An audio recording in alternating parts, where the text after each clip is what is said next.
that will culminate with that splashdown in the Pacific off the coast of San Diego just 1 hour and 35 minutes from now. And with that, it's a good entry pad, and we can continue in the procedure. Integrity. You're looking at a live view inside Integrity. Reed Wiseman on the left doing a fist bump with pilot Victor Glover on the right, and down in the middeck area just below their feet, suited up in their launch and entry suits, are mission specialists Christina Cook and Jeremy Hansen of the Canadian Space Agency.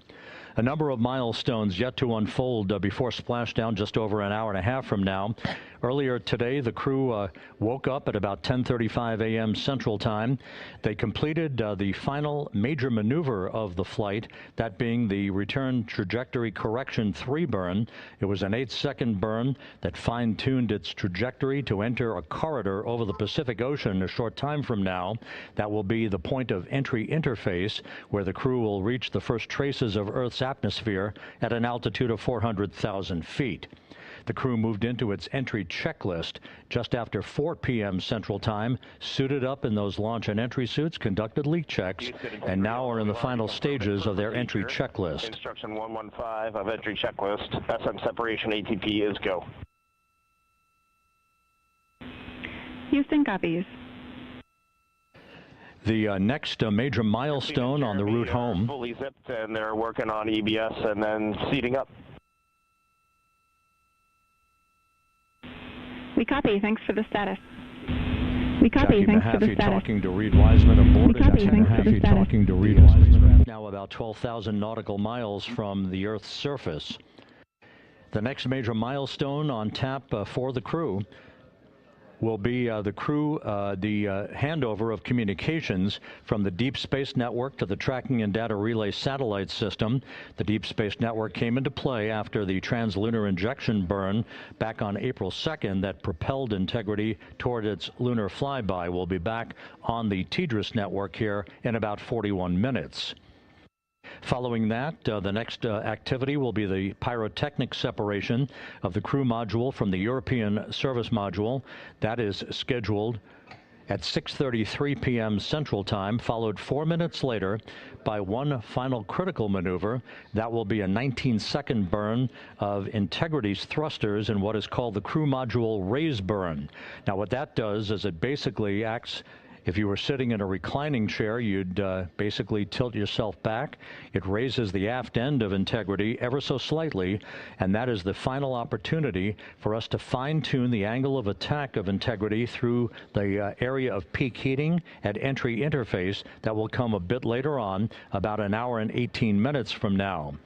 So after the raise burn, we will be in the final orientation that will minimize any peak heating on the heat shield of Integrity, and prior to the time the crew enters the Earth's atmosphere at an altitude of 400,000 feet. Entry interface. This is the critical time where the crew will reach the first traces of Earth's atmosphere at an altitude of 400,000 feet, traveling 34,882 feet per second. Just 24 seconds after entering the Earth's atmosphere, we will experience a communications blackout expected to last 6 minutes in duration. This is planned, and it is caused by the interaction of the velocity of Integrity with the friction of Earth's atmosphere. There will be a buildup of plasma around the vehicle, and that ionization will prevent any communications with the crew and any receipt of data by flight controllers here in Mission Control. That blackout is scheduled to begin at 6:53 and 54 seconds p.m. Central Time. Again, a 6-minute blackout that will end, if all goes as planned, at 6:59 and 55 seconds p.m. Central Time. At that point, we expect to regain communications with the crew and a reacquisition of data through the Tracking and Data Relay Satellite System.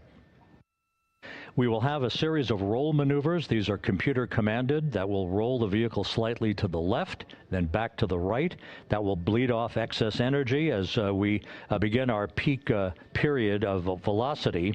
We expect to reach a maximum velocity of 24,661.21 miles per hour equivalent to about Mach 33 times the speed of sound shortly after we enter that blackout period. Once we exit the blackout period, of course, we're in the denser regions of the Earth's atmosphere, and then we get set up for the parachute deployment sequence.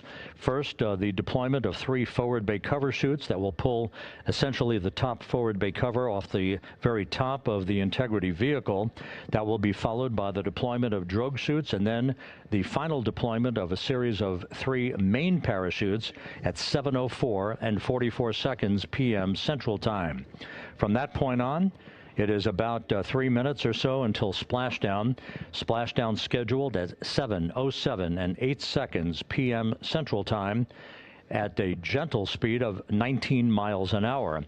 So just to give you some perspective, at the time that we enter the Earth's atmosphere, we're traveling somewhere around Mach 32. We will splash down at a speed of about 19 miles an hour. The G-forces that will build on the crew members inside Integrity will build to about 3.9 Gs. That is what is expected and what they have trained for and what the spacecraft is designed to support.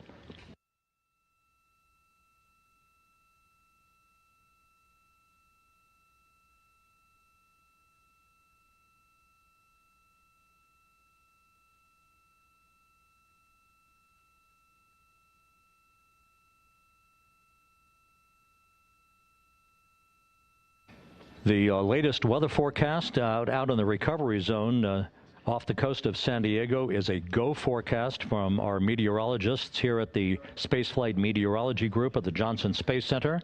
And standing by on the deck of the USS John Murtha is my colleague from the Kennedy Space Center, Megan Cruz. Megan?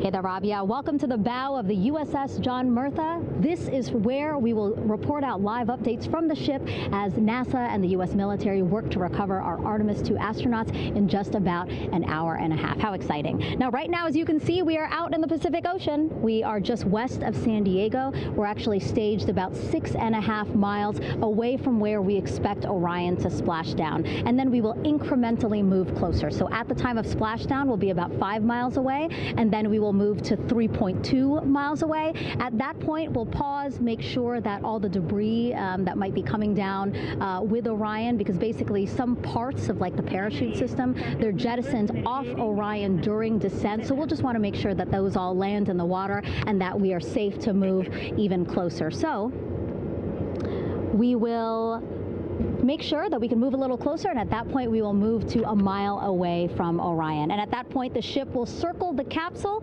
while NASA and Navy recovery forces work to get our astronauts out, and we should have great views of the bow from here. But also we have a ton of cameras all around the ship. For example, we actually have some cameras right to the left of me here on the bow. These are very strong, stabilized cameras. We can really get up close to make sure that we are sharing all the images we have available to you. We also will have some views from above. We actually have 5 planes providing live views of splashdown today. In fact, some of those aerial assets just took off from San Diego minutes ago. And then actually here on the flight deck, you see 4 helicopters, the 2 in the back. Those will take off in about 30 minutes from now, also with live cameras. So again, lots and lots of imagery that we hope to share with you today. And then those 2 helos in the front, those 2 will pluck the crew out of the water and fly them back to our ship. Now, the combined team here on the ship, more than 550 people, left San Diego 4 days ago, and since then I've watched different teams train every day, rehearse, final preps to make sure that they're ready for today. So to give us more of an update about how recovery is going on right now, why don't we turn over to Paul here, Paul Sierpinski. He is the Assistant Artemis Recovery Director. Great to have you here, Paul. Great to be here, thanks. Absolutely. So you just left the landing forces operations center here on the ship. How are we looking for recovery? Right now it's looking great. When I left, they were just about to get into weather briefing with Mission Control Center in Houston, but listening to the loops this morning and everything that's been going on, the reentry trajectory correction burn, the return trajectory correction burn went great. They were right on the money, right down the middle where they should be coming back. Our forces here are teams out in the water. All our boats are launched or will be imminently. So yeah, it's just coming along great. Yeah. It's really nice to see. We did see some of those boats float behind us. We were hoping to give you a live view, but of course they floated right out of the camera shot as you came to us. But so basically the team right now here on the ship, basically like monitoring mode, but really things will pick up about 15 minutes after splashdown. Yeah, so a couple minutes before splashdown, things start happening really, really fast. Mm-hmm. Some events during the re-entry, they're maybe a second or two apart, and so it just takes a whole lot of effort and a lot of updates back and forth between us and Houston to try to keep track of everything that's happening, all in real time. And then after splashdown, that's when the recovery team really kicks into high gear. We have our boat teams, our boat crews going out, our divers doing hazardous assessments as they get progressively closer to the capsule, making sure it's safe for all of our people to go in, and it's also safe for the astronauts to come out, because really at the end of the day, that's what we're here for, is we're to make sure that the astronauts get home safe after their tremendous journey to the moon and back. But then also we have, like you mentioned on a minute ago, all of our imagery helicopters are taking imagery, camera shots of it as it's coming in all the way through splashdown. I mean, they'll see it as soon as it crosses the horizon, all the way to the ocean here. And then afterwards, we have to recover actually Orion to bring it into the well deck of the ship. Absolutely, yeah. And so once the astronauts are safe on board, then those same dive teams are going to transition into securing the capsule. They'll position some equipment around it to kind of facilitate that. The ship will move into position. We'll attach a really big winch line to it, and then a bunch of tending lines. We'll pull the capsule around behind the ship and then start to slowly bring it in. And then, Orion comes in, goes hard down, and everyone cheers. Yeah, great day. Great day, exactly. Lots to coordinate, a lot to manage. Basically, planning for this recovery, Artemis II recovery, started a month after Artemis I launched. That was the uncrewed test flight of the Space Launch System rocket, as well as the Orion spacecraft. That was November 2022, a month later, all the planning for this. How does it feel to be so close to welcoming our friends, our astronauts, home? For the whole team, I walked around the ship this morning, just kind of visiting with a lot of people, a lot of groups, and just kind of get the feel of them. And everyone has that same kind of mentality. Everyone's excited, everyone's thrilled to see all that work that we've been doing, like you said, for the last 3 years, since right after the last one came back till now. And some people even further back, some of them go back a decade or more. So everyone is just excited, and they're ready. They're really ready for this, and just to be able to see our crew come back, that's going to be a thrill for everyone. How are you feeling? Are you ready? Is this something you ever thought you'd be doing? I'm ready. I'm excited. This has been the pinnacle of my career so far. It really has. I've seen a lot of firsts, a lot of lasts, but I can't think of ever topping seeing the first crew to go to the moon and back in 50 years, and to be here and be a part of that. And it's just a tremendous privilege. And on behalf of the whole team, I'm thrilled, and so are all of us. We're ready. Yeah, I definitely think that those words really embody how everybody on the ship is feeling. So thank you so much, Paul. I appreciate you being here. And so, Rob, we'll toss it back to you again. We will continue to join you with live updates from the ship as much as possible. Thank you, Megan. Back here at the Johnson Space Center, the entry team of flight controllers looking over the shoulders of Reed Wiseman and Victor Glover there on the flight deck of Integrity, and again just below their feet in the mid-deck area, if you will, Christina Cook and Jeremy Hansen of the Canadian Space Agency. They're in the final review of their entry procedures and all of the activities that will follow here very shortly in trip hammer fashion. We should note that after splashdown occurs, the flight control team here in Houston will be monitoring the orientation of the Integrity spacecraft. We are expecting it to splash down upright in what is called the Stable 1 configuration, with the top of the spacecraft pointed upward. Stable 2 would indicate that it is upside down in the water. Regardless of the orientation, there will be 5 inflatable airbags called the CMOOS system. That's the acronym for Crew Module Uprighting System. We are suit on complete.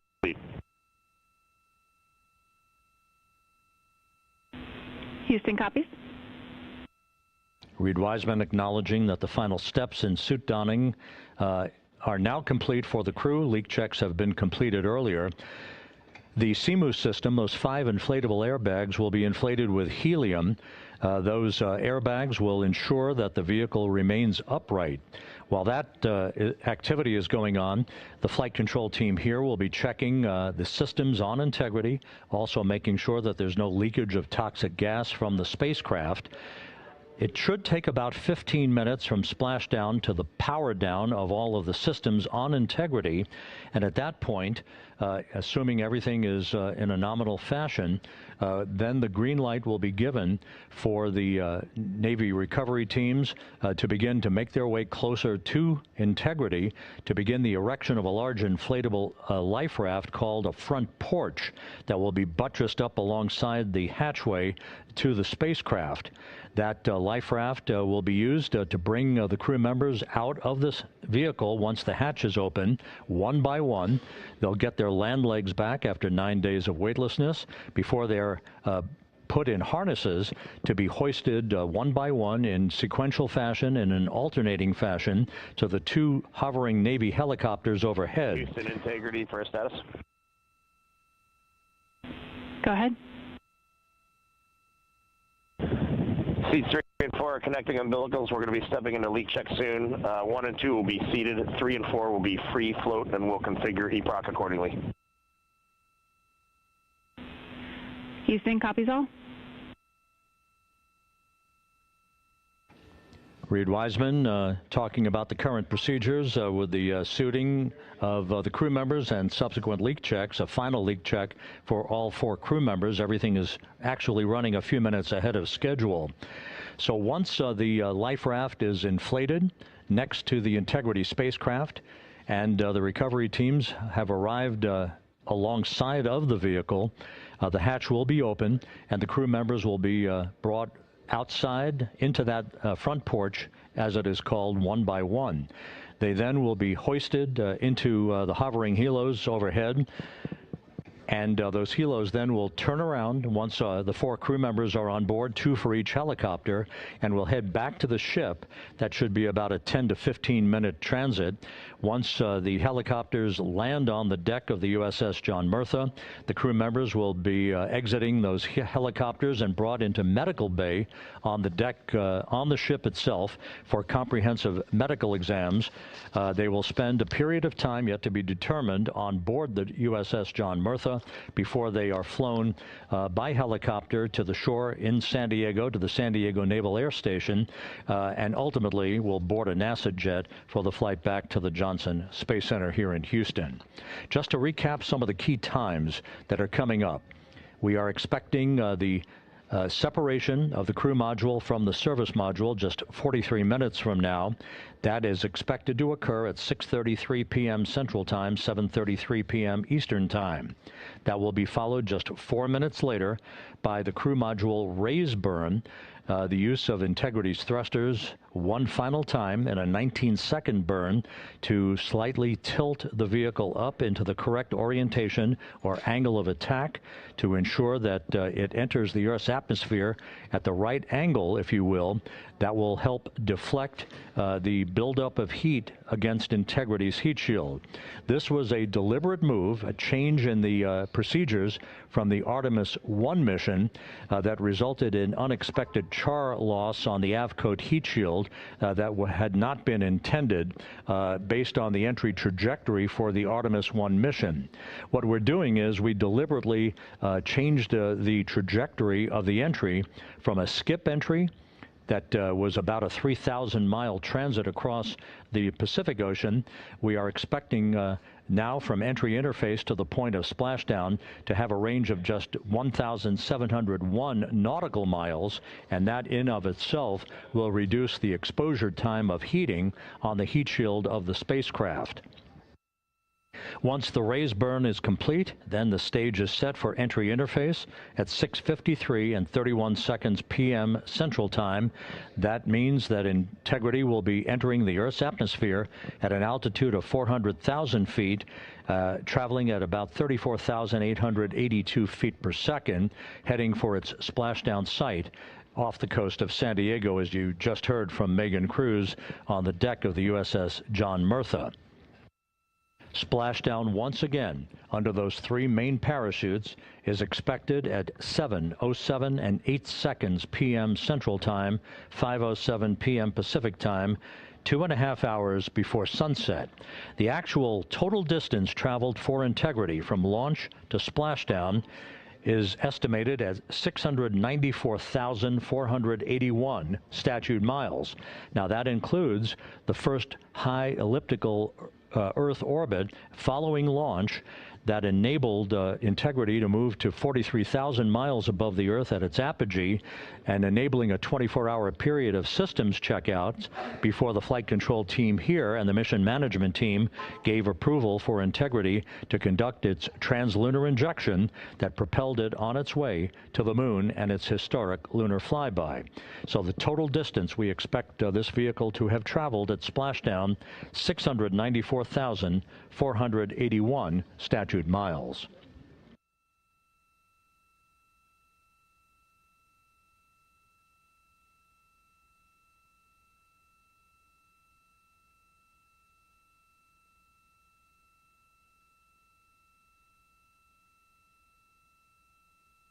With everything proceeding on track and on time aboard Integrity, the vehicle system's in excellent shape as the Earth grows larger in the field of view. Let's go back to the USS John Murtha and Megan Cruz, who is standing by.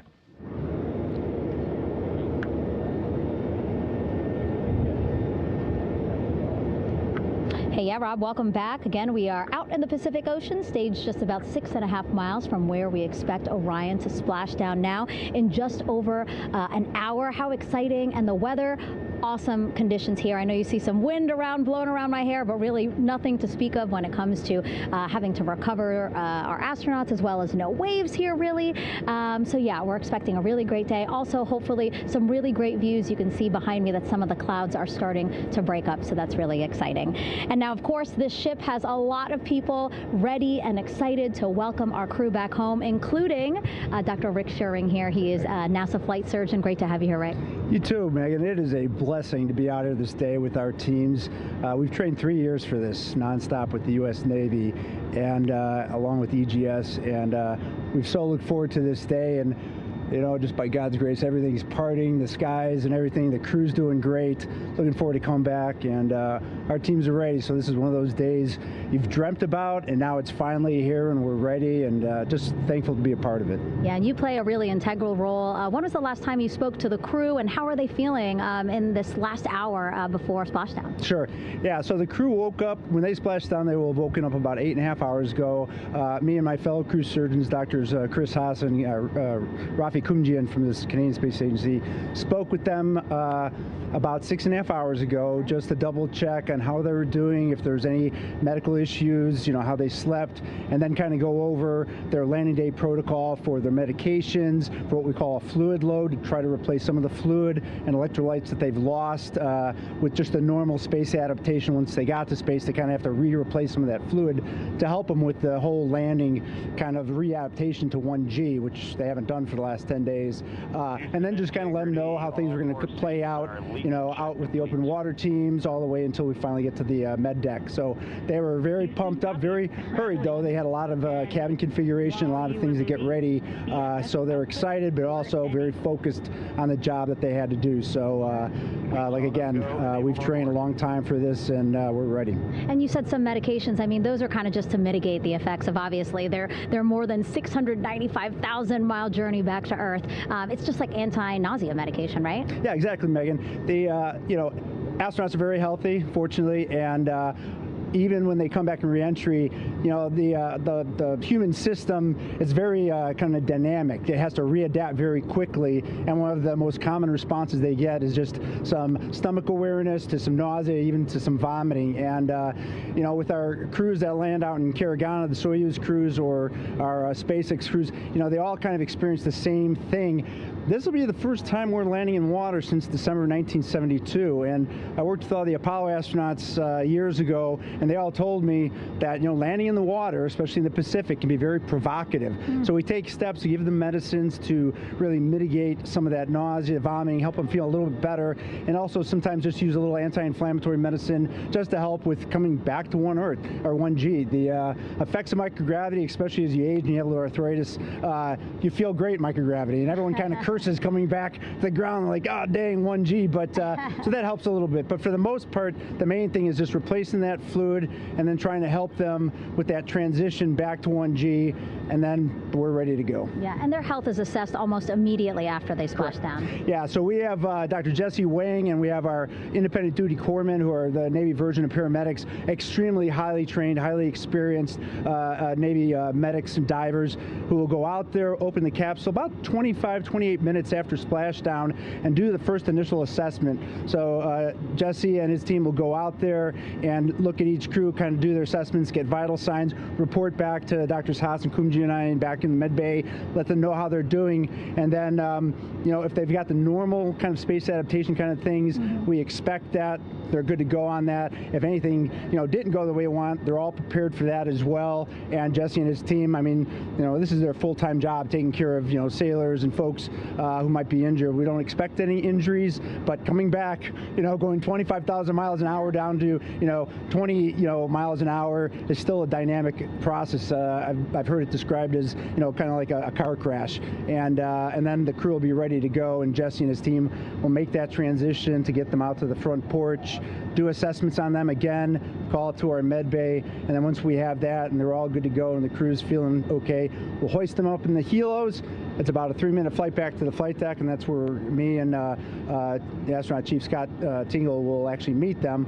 I'll get eyes on them, make sure they're all good, just take very slow transitions, and then one by one we'll either get them out with the SMTs, the SAR med techs under each arm, just, you know, kind of just walk them very slowly to med bay, which actually helps them acclimate back to 1G. Or if they really don't have their sea legs back yet, then we might put them in what we call a stair chair, which will be right behind them, and then just very slowly kind of get them back into med bay to start our full assessments with the team. Yeah, so a really great team here to support them as soon as they get back, and also all throughout the mission, of course. You talked a little bit about this, but obviously, you know, we have seen astronauts return from the International Space Station for over 25 years, so we kind of know that that journey, how it affects the body. But yes, we're talking about humans returning from the moon for the first time since 1972. How is this different from your perspective?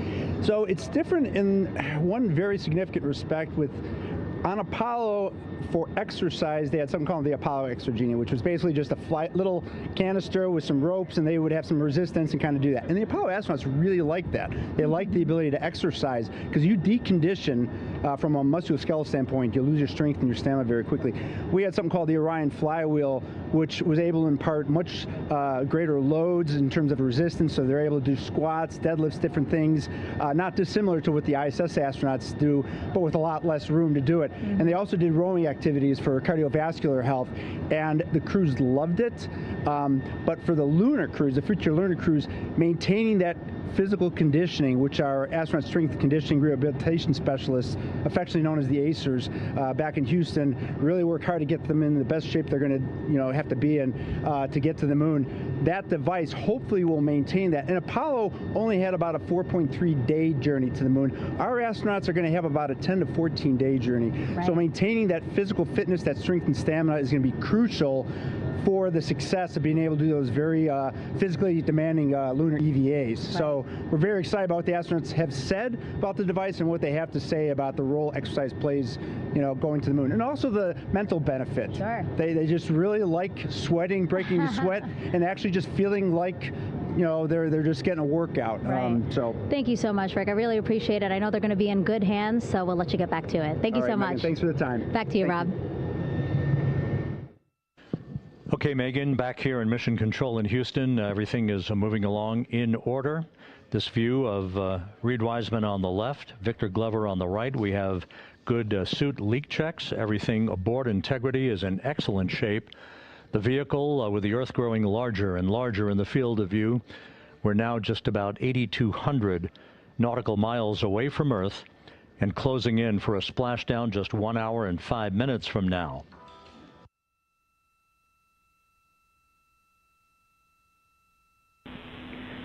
Integrity, just under a minute till your GPS maneuver initiates, and both GPS units look eager to acquire. Outstanding. Seats 3 and 4 are working on seat strap in now. Houston copies. Once again, as we start to close in on some of the major milestones, the first one coming up in just 31 minutes.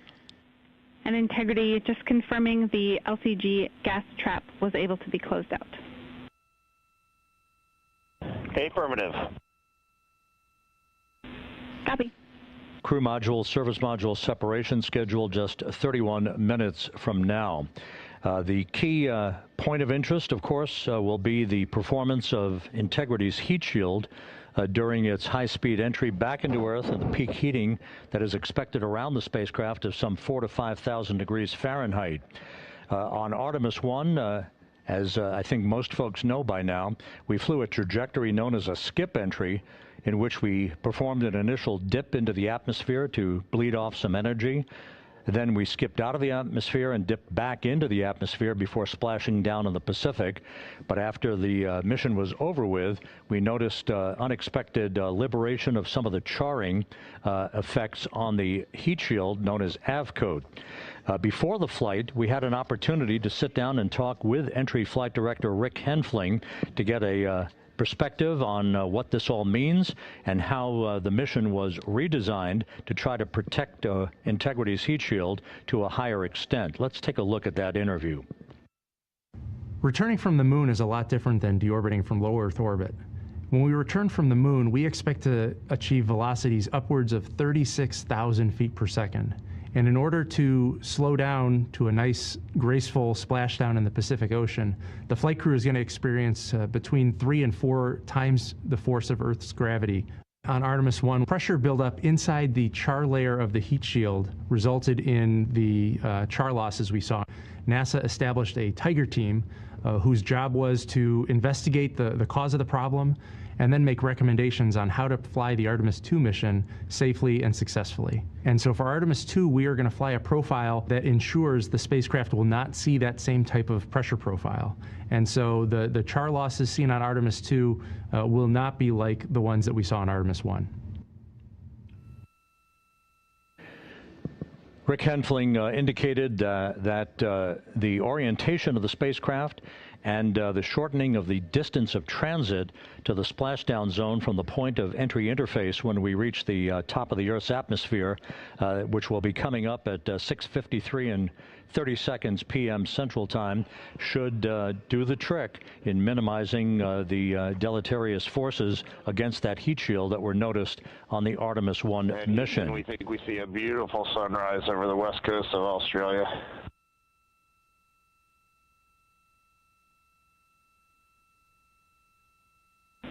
We copy. Commander Reed Wiseman reveling in his final hour in space on this mission as Integrity is passing over the southwest coast of Australia now at an altitude of some 7,600 nautical miles.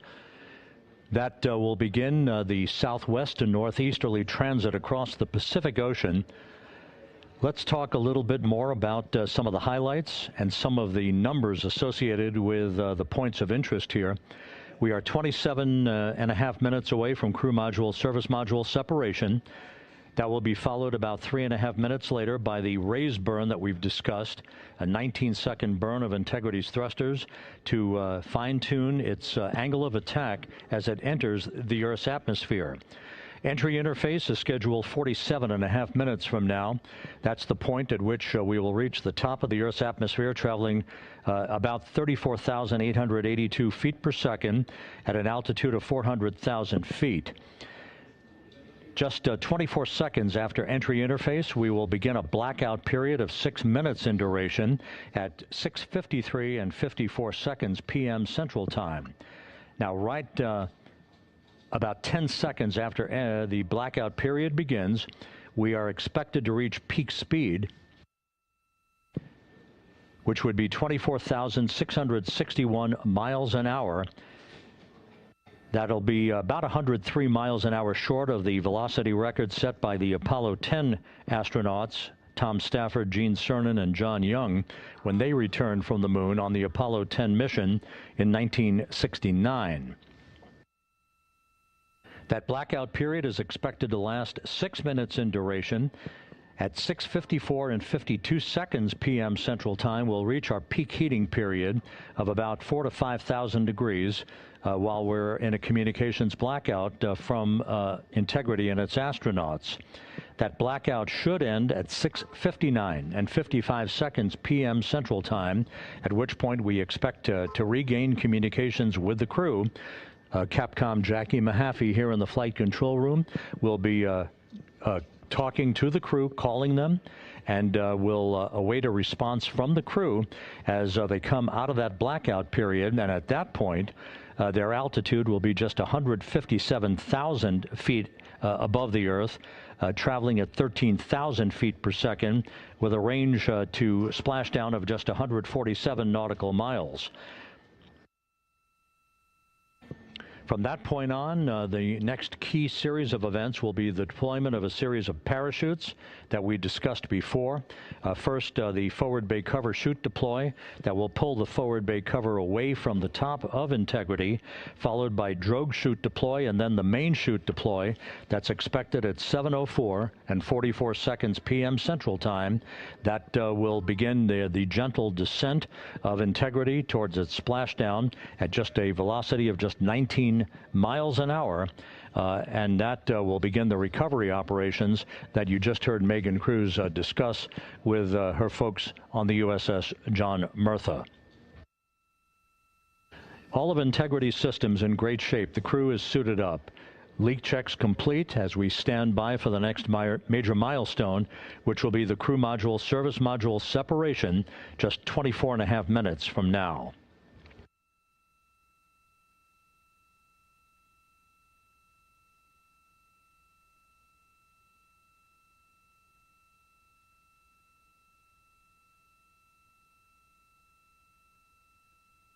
All of the activities from the start of entry interface to the point of splashdown will be quite rapid fire. Just 13.5 minutes from the point at which we begin descent into the Earth's atmosphere till splashdown. And just to show you, as Rick Shearing, the flight surgeon, alluded to in his interview with Megan Cruz, all of this happens to decelerate the vehicle from traveling around Mach 33 to just 19 miles an hour at splashdown. All of that happening in just 13.5 minutes. But the vehicle and the parachutes are all designed to support all of that, so we'll be standing by to report all that to you in sequential fashion as these milestones are ticked off and as we hear from the crew during its entry back into the Earth's atmosphere and ultimately when they emerge from the blackout period, and at that point we'll be just minutes away from splashdown.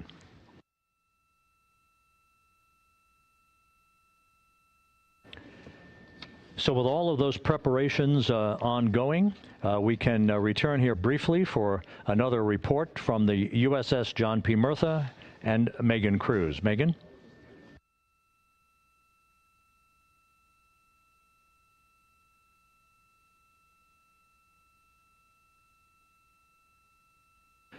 And we'll regain that communication with the USS John P. Murtha just momentarily. In the meantime, everything is on track aboard Integrity, the flight control team here in Houston, led by Entry Flight Director Rick Henfling. The voice you will hear talking to the crew is that of Jackie Mahaffey. She will be reporting everything to the crew and receiving their reports as they enter the Earth's atmosphere for their 13.5-minute plunge back into the atmosphere for splashdown off the coast of San Diego. Now we have the ship back with us and Megan Cruz aboard the USS John P. Murtha. Megan? 11 balloon, right?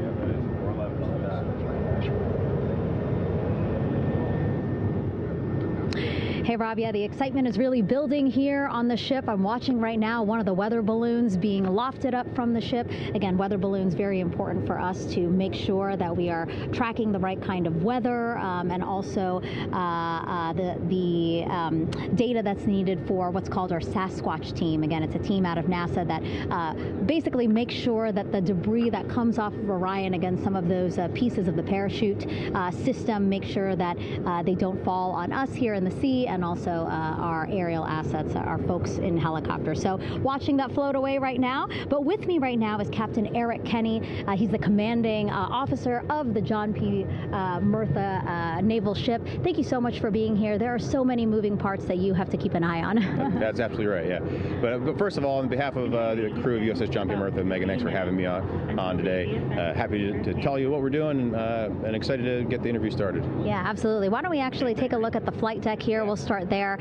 Basically, we also, while watching this weather balloon float away, we noticed all 4 helicopters leave the flight deck. We now have an empty flight deck. We had 2 imagery helos as well as the 2 crew helicopters that will go recover the crew. This is just one of the many things that, again, our ship of 550 people, it's something that you oversee as commanding officer. Yeah, absolutely. Every commanding officer, I would say really every naval service member, our priority is always safety. And as the commanding officer, I take that as one of my primary roles here on board. Mission accomplishment is important, safety always. So my day really has, I would say my message to the crew has sort of changed over the past 24 hours. As we're leading up to today, we've been building up the excitement and motivating the team for the training that we've executed. But really over the past 24 hours, now I'm trying to get us to slow down a little bit. Trust our training, right? Don't believe all the hype. Don't believe everything that's going on. Just let's trust what we've done to get to this point, and if we do that, we'll be successful today. Mm-hmm. And also part of the big success is obviously the coordination between NASA and the U.S. military. How does it feel being able to support the human space program we have? Yeah, I mean, since 1959 with Mercury, Gemini, Apollo, the history between NASA and the Navy has been in lockstep. But like any other skill, if you don't practice it regularly, that skill atrophies. So we've had a few decades off from that. But, over the past 4 or 5 years, really with this ship over the past year, we've constantly trained and working for this moment right here. Building up the hype, but to get to this point today, to be able to trust in all the training we've done. We've worked with, working with NASA, the Air Force, the medical team, dive team. You want to talk about high-performance organizations coming together, working in unison? We are seeing that here on board the USS John P. Murtha, and I can't be more proud of all the work everyone's doing. Yeah, you had some great words this morning saying just that, again, that it's really nice to see everybody working together and so excited. I mean, you just became the commanding officer of this ship back in February. How does it personally feel for you to be a part of this historic moment today? Yeah, I mean, first and foremost, I'd say any opportunity to command any warship in the United States Navy is a tremendous honor. It is a pinnacle of any naval officer's career. That being said, as my change of command was approaching, and I realized that Artemis was going to be in the window here, to say that I'm humbled and honored to be here is an understatement. What really just excites me is the opportunity to see this crew, who has been training so hard over the past year plus, come together. It is what inspires me. Listening to NASA and the ownership and pride they take. They make my crew better. I think we're making NASA better together. That synergy is something that I'm happy to see and hopefully take forward with me in my career. Yeah, it's all about partnerships. We couldn't do it without you, and we couldn't have gotten to the moon without our international partners as well. So thank you so much, Captain. It was really great to have you here today. Thanks, Megan. Awesome. All right, Rob, back to you. Thank you, Megan. Back here in Mission Control in Houston. We just had a quick view of the crew. We'll get that view back, and there they are again. Here in Mission Control, the entry team of flight controllers led by Rick Henfling and Jackie Mahaffey serving as the spacecraft communicator. We have just handed over communications links from the Deep Space Network that we communicated with the crew through from the time of the translunar injection burn back on April 2nd. We've just handed back to the Tracking and Data Relay satellite system as we prepare for the crew module service module separation that will take place just 17 minutes from now. With the Earth looming in front of Integrity as it barrels back for a splashdown of the Pacific just 50 minutes from now. We're just 5,700 nautical miles from splashdown. Just one other quick note about the comparison from the Artemis I entry profile to the Artemis II entry profile, and how that is serving as a extra layer of protection for Integrity's heat shield. The Artemis I entry had an entry range of some 3,178 nautical miles, a very long downtrack and a very longer period of exposure to heat loads than we're experiencing tonight. It also had that skip entry profile that we discussed earlier, dipping into the Earth's atmosphere, then back out, then back in. It was about 20 minutes of exposure. Integrity, Houston, comm check on TDRS. Jackie, we have it loud and clear on TDRS. We have you the same. And there's one of the weather balloons being deployed from the USS John P. Murtha.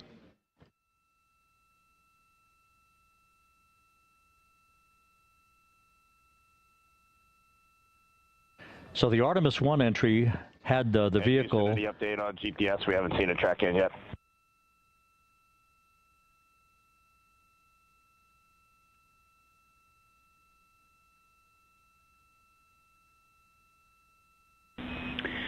Reed, we are watching. We are starting to get into the window where they may start acquiring, so should be within the next 10 minutes. Okay, sounds good. We're holding at step 17 and getting ready for CM-RCS hot fire.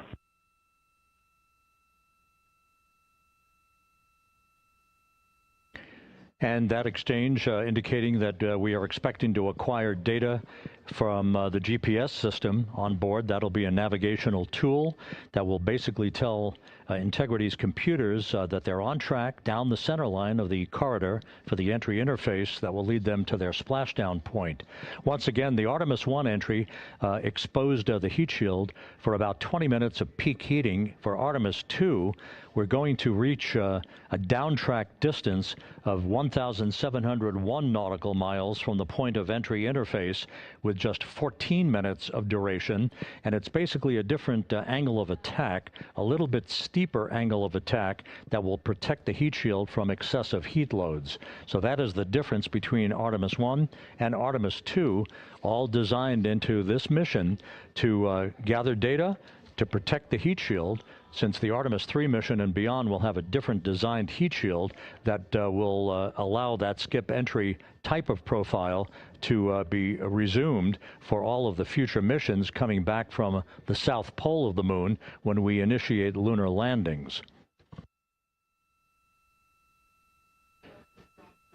So we've handed over to the Tracking and Data Relay satellite system. That's where we'll have communications for the rest of the flight. Yes, people. Just to give you some time hacks here, we're 13.5 minutes away from crew module, service module separation, and just 17 minutes away from the raise burn, that 19-second firing of the thrusters that will basically be the final fine-tuning of the angle of attack for Integrity as it enters the Earth's atmosphere.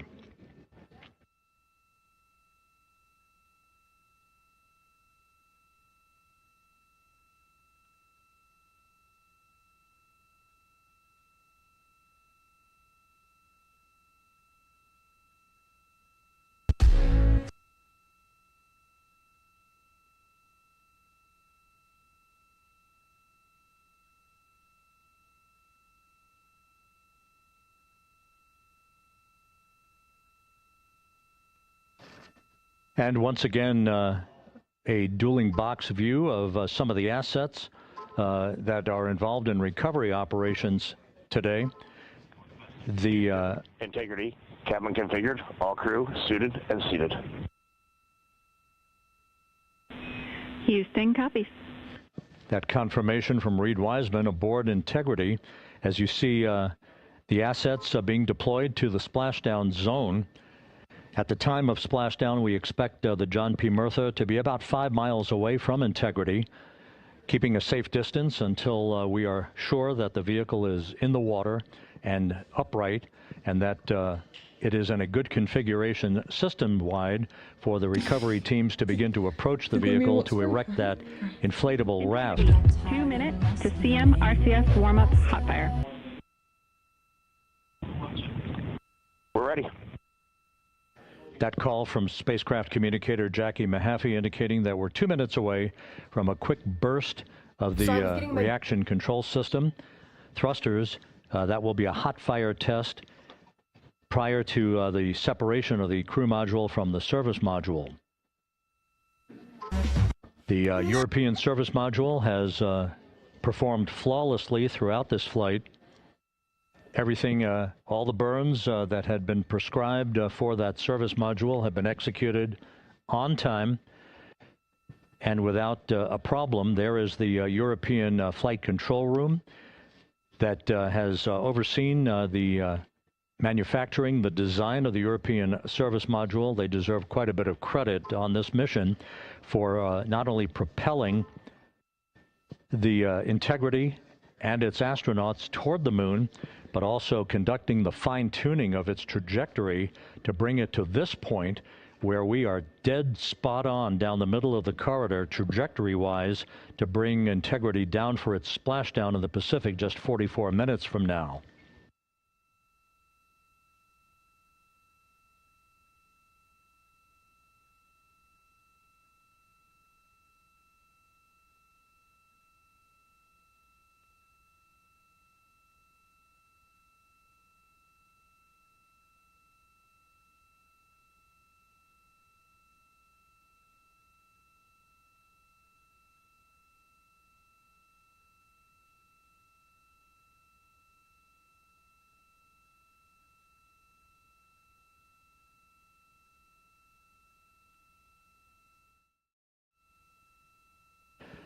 What you're looking at is a computer-generated visualization based on real-time telemetry from Integrity.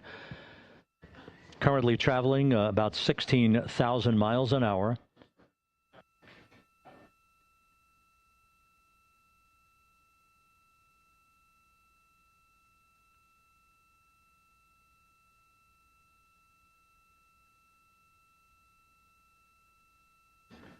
Integrity traveling about 16,000 miles an hour. For the prop cautions, we're taking a look. Copy that. Now just about 5,100 miles from Earth. Splashdown scheduled 43 minutes from now. We're just 9.5 minutes away from the crew module, service module separation.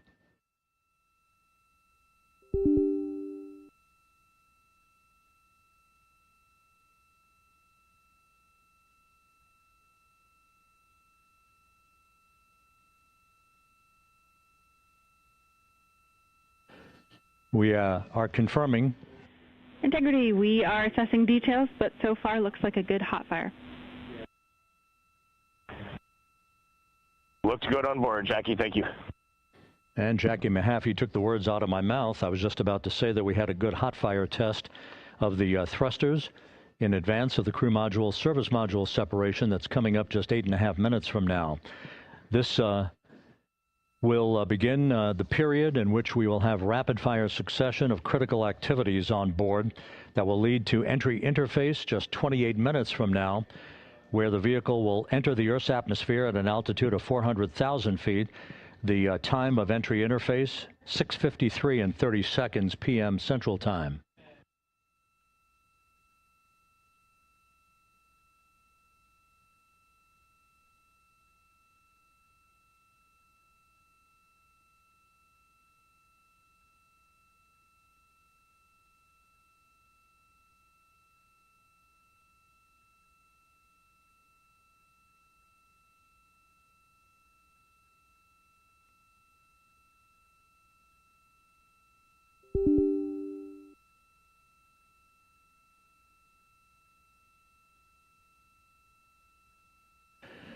Integrity's astronauts were awakened at mid-morning to begin their entry preparations.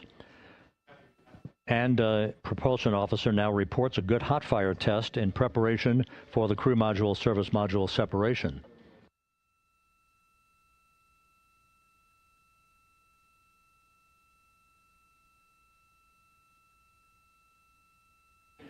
We're now inside 41 minutes until splashdown. Integrity Houston, we have confirmed a good CMRCS hot fire.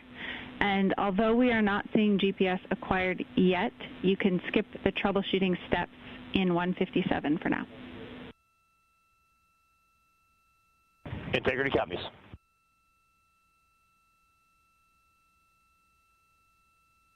That GPS discussion indicating that we will be acquiring navigational data for Integrity through the Global Positioning System equipment on board. We just don't have it yet, but we will. All of Integrity's systems are in great shape to support its high-speed entry into the Earth's atmosphere. It, once again, will reach a peak speed of 24,661.21 miles an hour. Your call, GPS. We at least have GPS 1 looking good on board.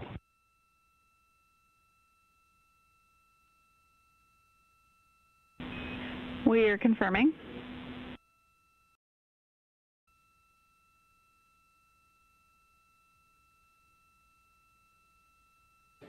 The Guidance, Navigation, and Control Officer here in Mission Control confirming that we have good lock on GPS data. We are on a communications link now through the Tracking and Data Relay satellite system. Now, following splashdown, we're going to lose that link and go to what's called a VLDR, a very low data rate communications link, so that we can talk to the crew inside Integrity as they are on the water. Integrity, confirm we do see good GPS. We do too, especially GPS 1 is accepting in nav channels 1 and 3. That GPS data is basically telling Integrity's onboard computers its position relative to the Earth, but its trajectory and its orientation according to flight dynamics and the Guidance, Navigation, and Control Officer is spot on. We have now armed the pyros for the crew module service module separation coming up less than 5 minutes from now.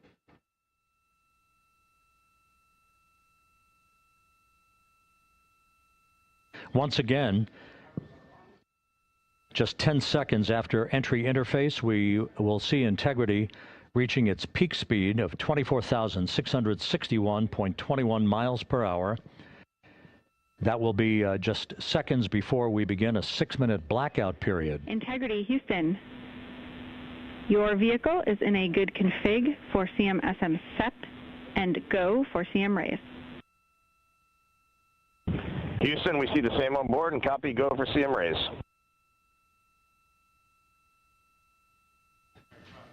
That CM raise referred to as the slight firing of 19 seconds by Integrity's thrusters with a change in velocity of 9.9 feet per second, a slight nudge of the aft end of the vehicle so that it's tilted a bit upward, providing the final angle of attack as the vehicle enters the Earth's atmosphere. This being the mitigating factor that will reduce heat loads on the heat shield as we reach a point downrange from the start of entry interface, some 1,701 nautical miles to the splashdown site.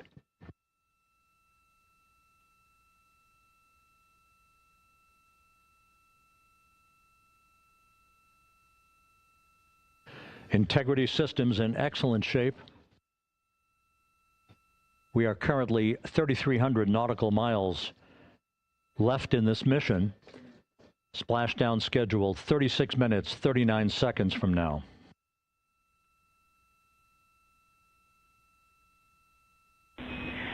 Integrity Houston, for the 2 enabled prop cautions, what happened is while the thrusters were firing, multiple pressure sensors on each of the strings diverged a bit from each other. Those limits look to be set pretty tight. We think it could happen again when the thrusters fire in the future, so we are going to suppress those messages.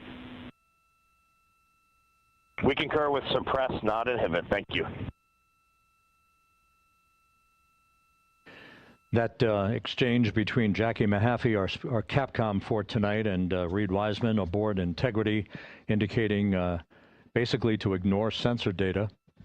All of Integrity systems are in good shape.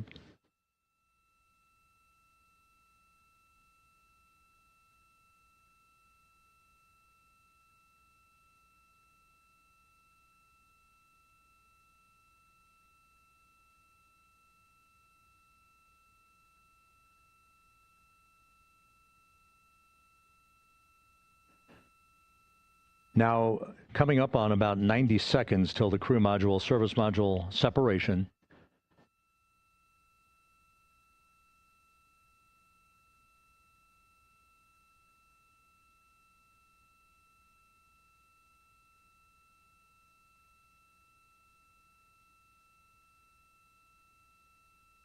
All quiet here in Mission Control as we enter the most critical phase of the completion of this flight.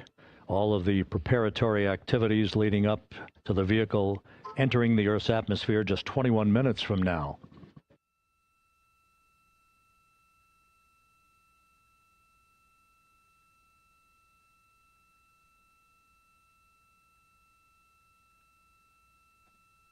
Coming up on 1 minute. Mark 1 minute till crew module, service module separation.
And we have confirmation of crew module, service module separation. And a great view, albeit momentarily. Houston, good step on board. Houston copies and concurs. The European service module now separated from Integrity, a job well done. Integrity, no action for the 4 CDH cautions. Those are SM related, not applicable. Integrity.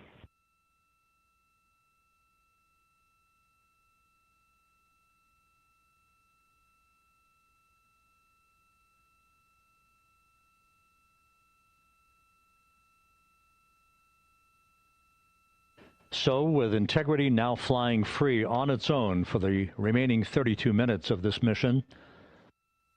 Next up, the raise burn, a 19-second firing of Integrity's thrusters. Good GPS 2.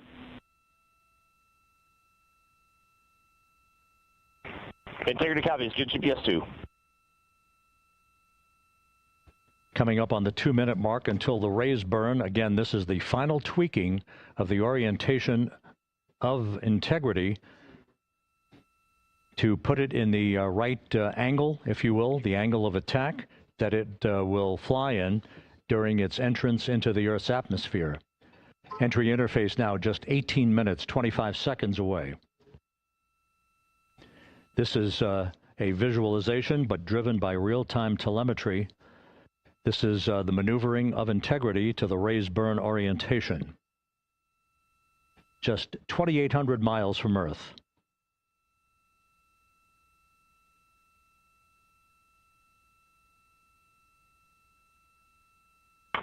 Houston, we got a great view of the European service module out the window with the sun hitting the side and the solar rays and the NASA worm right there. It's a beautiful looking machine.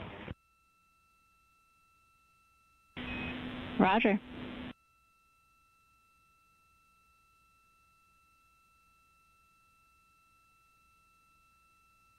And we have completed the maneuver to the raise burn orientation, 1 minute away from the raise burn.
And the crew module raise burn is underway, a 19-second firing of the thrusters, and we have a completion of the burn.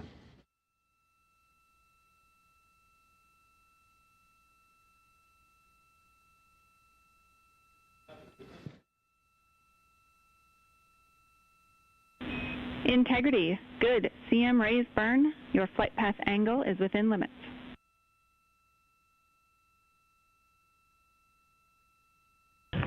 Integrity copies. Looks good on board, Jackie. So the final maneuver is now complete. Our trajectory for a splashdown in the Pacific 29 minutes from now is set and will not be amended any further. And we have the right angle of attack to mitigate any excessive heat loads on the vehicle during entry interface. Integrity Houston, a heads up about comm coverage. When you perform the 180 roll, for the first minute or so in that attitude, we expect about a minute LOS. We copy.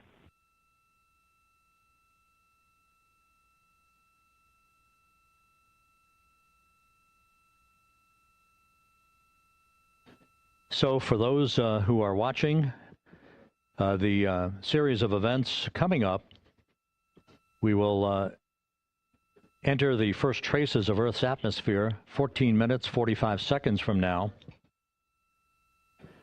6:53 and 30 seconds is what is pegged for entry interface at an altitude of 400,000 feet, traveling at approximately 34,800 feet per second, range to touchdown or splashdown 1,701 nautical miles.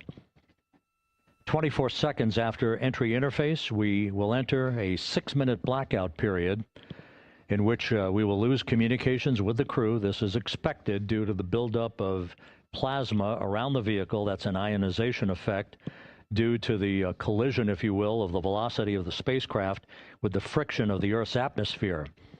That 6-minute blackout is expected to begin at 6:53 and 54 seconds p.m. Central Time. During that period of time, we will reach our peak speed of 24,661 miles per hour. That comes just short, based on unofficial data from the flight dynamics officer right now, will come just short of the velocity record set by Apollo 10 of 24,791 miles per hour in 1969. We expect peak heating on the vehicle at 6:54 and 52 seconds p.m. Central Time, a minute and 22 seconds into entry interface. At that point, we will be just 204,000 feet above the Earth, traveling at 33,000 feet per second. The blackout period is expected to last 6 minutes. We expect that blackout period to end at 6:59 and 55 seconds p.m. Central Time. From the end of the blackout period until splashdown, it is just 7 minutes, at which point we'll start deploying the series of parachutes to slow Integrity down to an ultimate splashdown velocity of just 19 miles an hour. We see the same, waiting for the 180 rolls.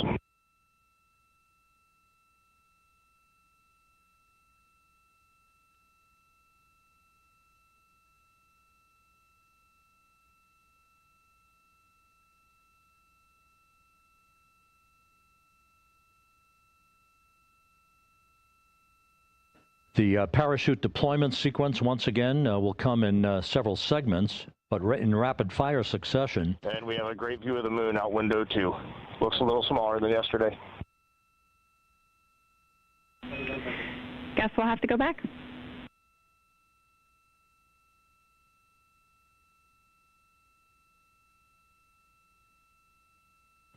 Reed Wiseman and Jackie Mahaffey exchanging discussion on a view of the moon that Integrity's astronauts are seeing in the final minutes of this mission that will be completed with splashdown just 25 minutes from now. 3 forward bay cover parachutes will be used to pull the forward bay cover off the top of the vehicle. Then 2 drogue parachutes will be deployed to slow and stabilize the crew module during its descent, followed by 3 pilot parachutes that will lift and deploy the main parachutes from the forward bay. The final sequence will have 3 main parachutes deployed.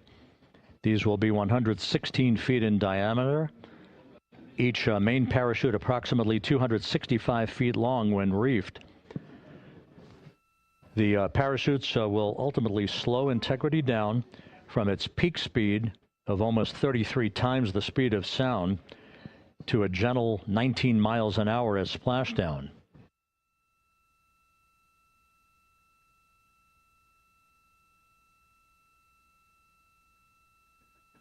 The vehicle is now currently in a roll to the proper attitude for entry interface. Our trajectory is right on according to flight dynamics.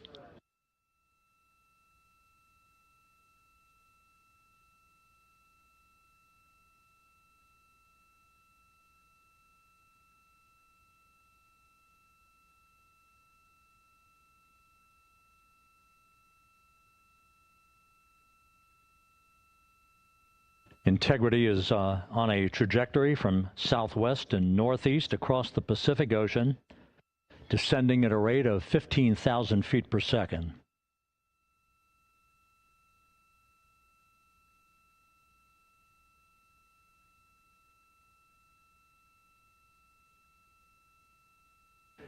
Range to touchdown 4,300 nautical miles, all the systems in excellent shape.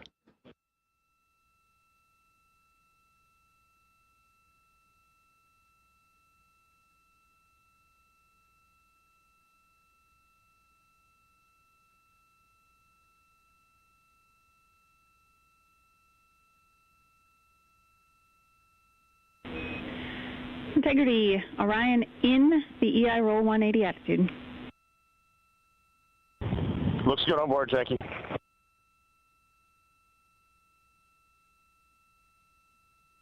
This view out of one of Integrity's windows. We had a call for 3 good baros. Those are barometric pressure sensors that feed altitude and rate of descent information to Integrity's computers that will trigger the parachute deployment sequence. We are less than 9 minutes away from entry interface, 22 minutes from splashdown.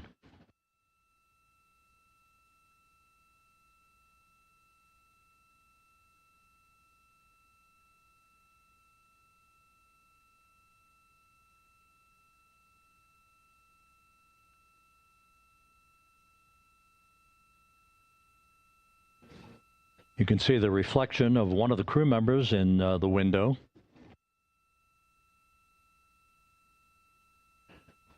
Out in the Pacific, the weather conditions remain go. Just a few clouds, some scattered clouds, winds at 10 knots, wave heights just about 4 feet. A gentle day in the Pacific for the homecoming of Integrity's astronauts.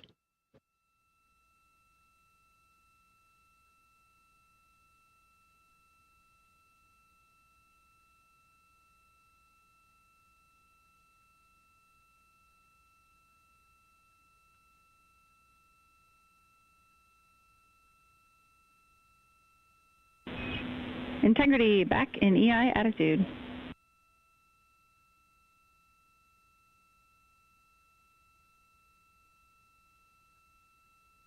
We see the same on board, Jackie.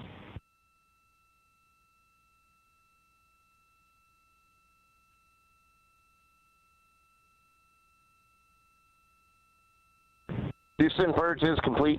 Crew and vehicle are configured for entry. Houston copies. And we're in step 37, transferring nav state to BFS.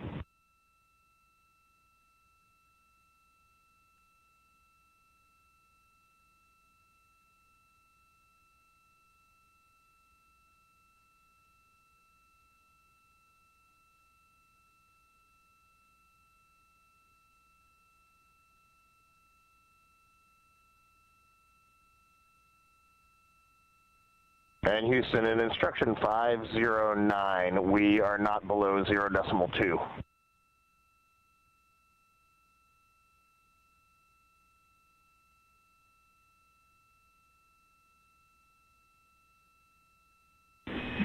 Integrity, no action required.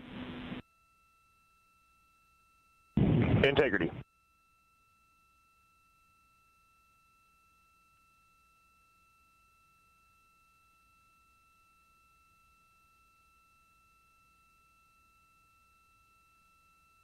Now 6 minutes away from entry interface. We will hit the first traces of Earth's atmosphere at an altitude of 400,000 feet, traveling about 34,882 feet per second. Range to splashdown at that point will be 1,701 nautical miles.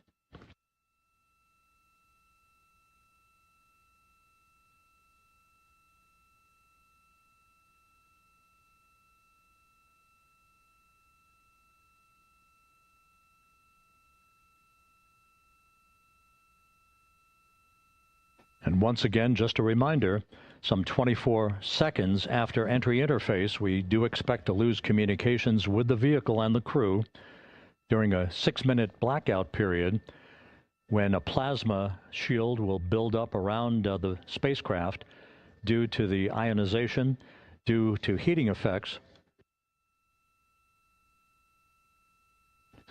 And Flight Dynamics has just confirmed we will have a blackout period of exactly 6 minutes in duration. And once again, that's due to the fact that a plasma buildup around the vehicle will prevent communications and data, so we will not be able to talk to the crew members at that time, nor will we receive data here in the flight control room. Houston, everything is looking good on board. Just confirm no pre-EI downloads. Houston concurs. That blackout period to begin at 6:53 and 54 seconds p.m. Central Time, and again will last about 6 minutes in duration.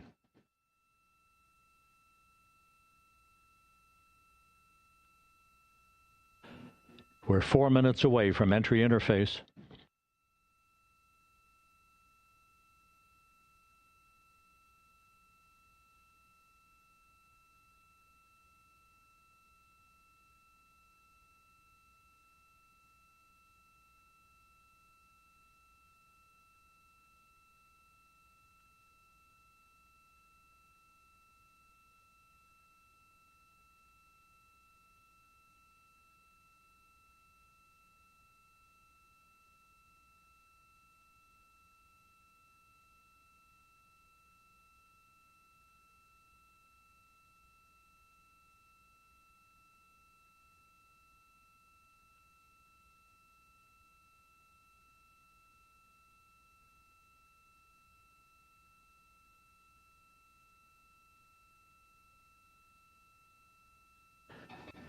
This view from Integrity as it crosses from southwest to northeast across the Pacific Ocean, 3 minutes from entry interface.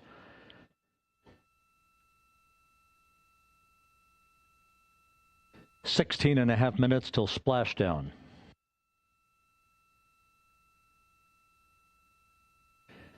The USS John P. Murtha and the recovery team is on station and in position, as are the airborne imagery assets that we hope to receive imagery from as Artemis enters the Earth's atmosphere and through parachute deployment.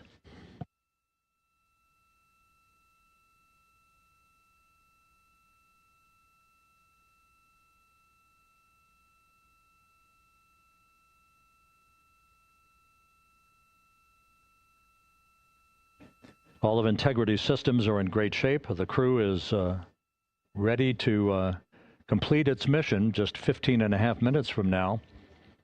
All of the activities today have gone off in perfect fashion. No issues with the vehicle, no issues with the crew. And the weather at the splashdown site is go.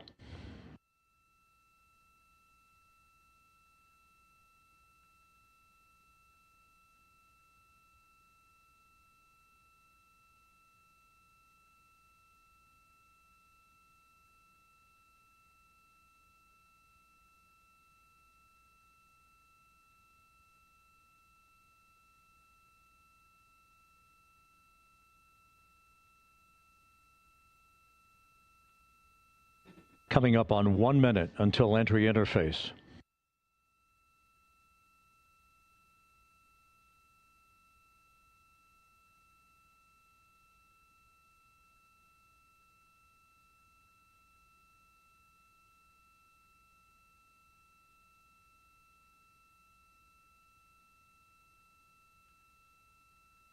Mark 1 minute until entry interface. 1 minute 20 seconds until the expected start of our 6-minute blackout. Integrity, 1 minute to a 6-minute blackout. Integrity.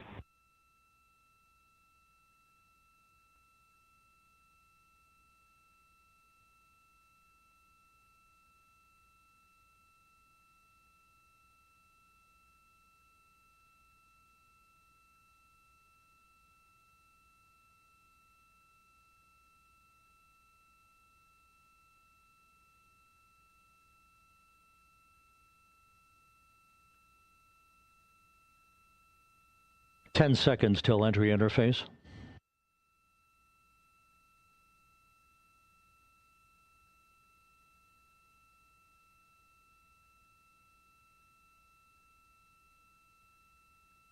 And we have crossed the threshold, now entering the Earth's atmosphere. We're at 400,000 feet, traveling 34,800 feet per second.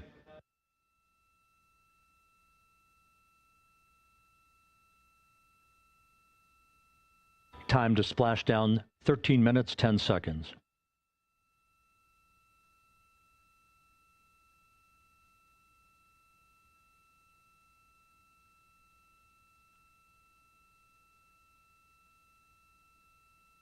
And as predicted, we've entered our communications blackout. This will be a 6-minute blackout period. No voice, no data from the crew.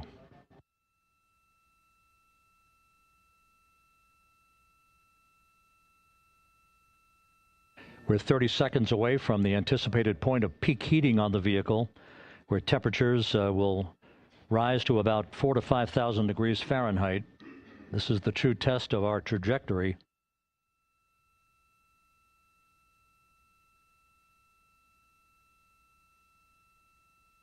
And from the G5 aircraft in the vicinity of the splashdown zone, this view of integrity. So that pinpoint of light shows the vehicle as it enters the period of peak heating in the Earth's atmosphere, the first tug of gravity being felt by Integrity's astronauts since their launch back on April 1st.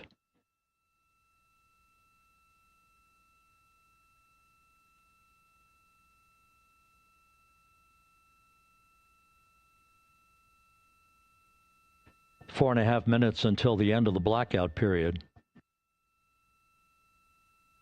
Time to splash down, 11 minutes, 33 seconds.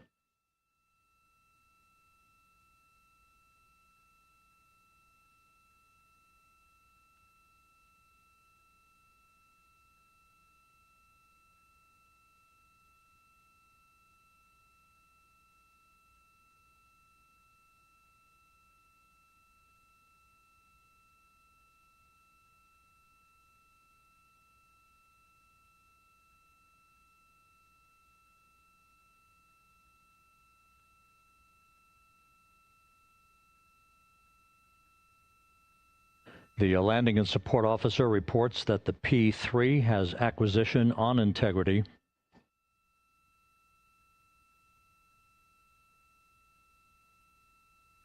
Three and a half minutes left in this blackout period. This is a visualization of the plasma buildup around the spacecraft and the repelling of that heat on Integrity's heat shield.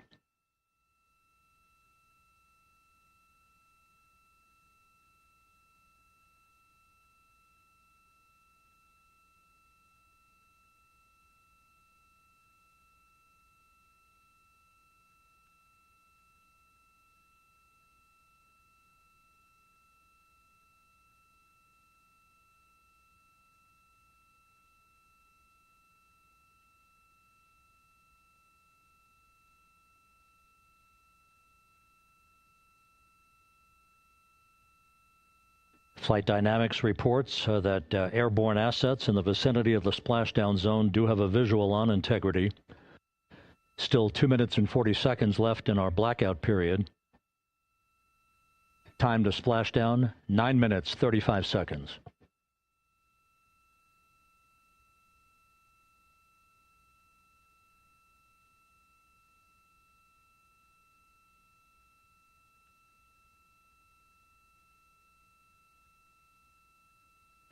Multiple airborne assets as part of the recovery team all have visuals on integrity.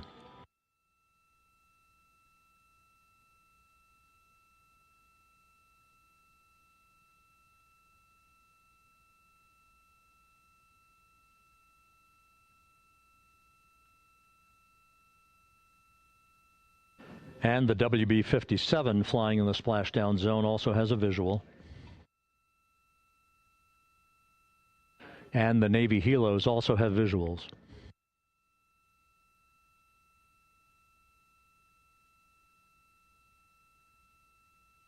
We're still in the blackout period.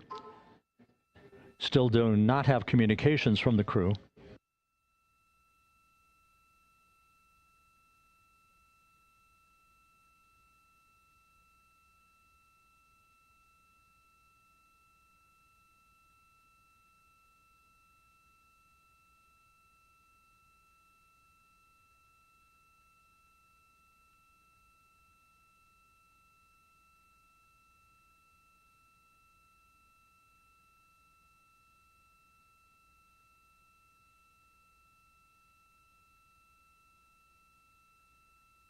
We're standing by for communications from the crew.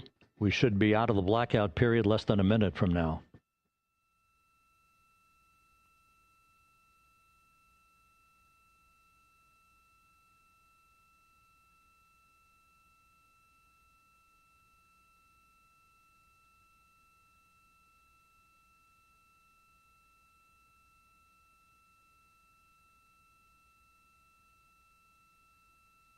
We are now processing data from integrity.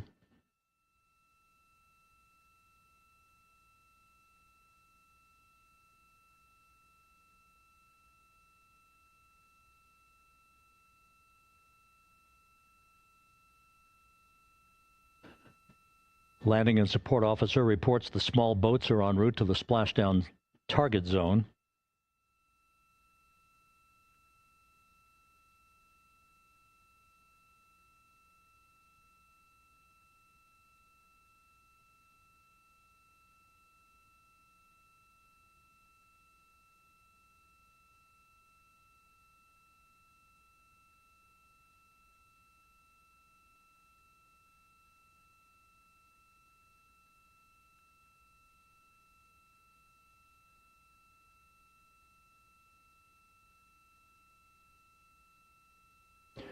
Passing through 150,000 feet, our trajectory is perfect.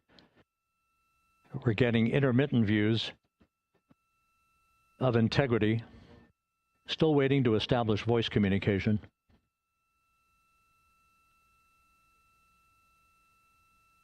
Integrity, Houston, comm check, post-blackout. Houston, Integrity, we have you loud and clear. Your trajectory is nominal, and your recovery teams have visual. Guidance looks good. No action for the enabled internal camera controller fail. Big cheers from the viewing room here in Mission Control as voice communication reestablished with Commander Reed Wiseman. For America and a waiting world, Integrity is 5.5 minutes away from coming home.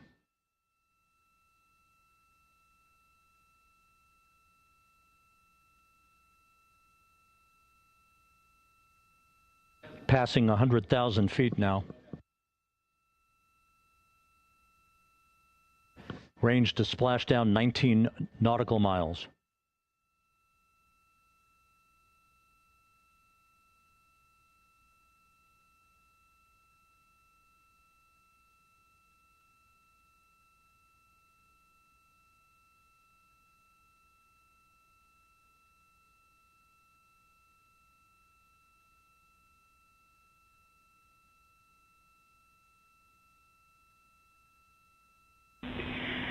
Integrity, impact to the camera controller fail is no Cab 1 views of the chutes.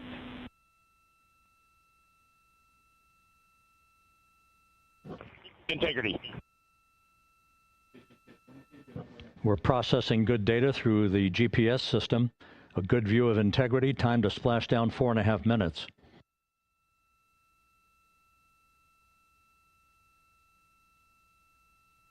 And a view of Integrity from the WB-57. We're at 50,000 feet.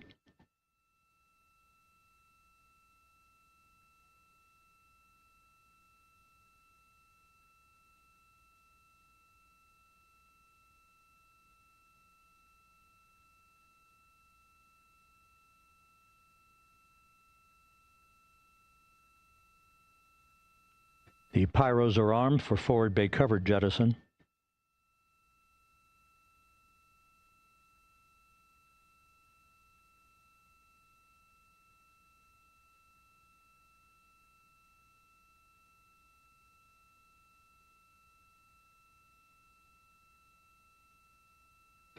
And there go the first series of parachutes, and we're on drogues.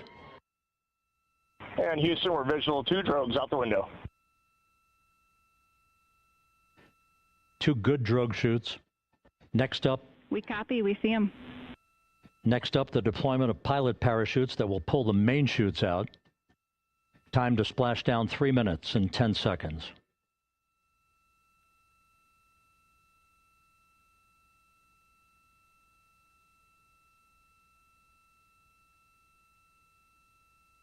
Perfect descent rate according to flight dynamics. Good rates on 2 drogues. We see the same on board.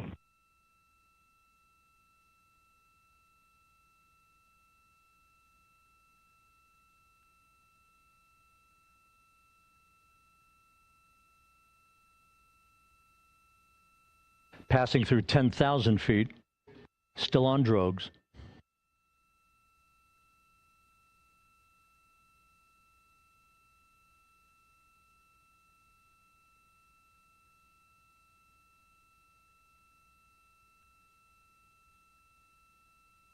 Main chute deploy. We're at 5,000 feet.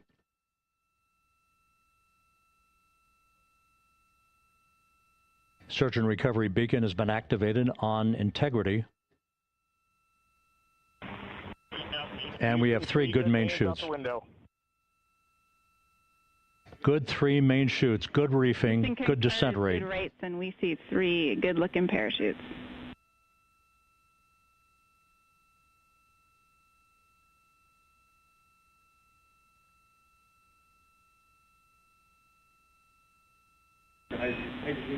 Integrity, cabin pressure indicates no need for hydrazine checks. Integrity copies. This is a perfect descent for Integrity. Its crew sounding hale and hearty on board. Time to splash down 1 minute, 15 seconds.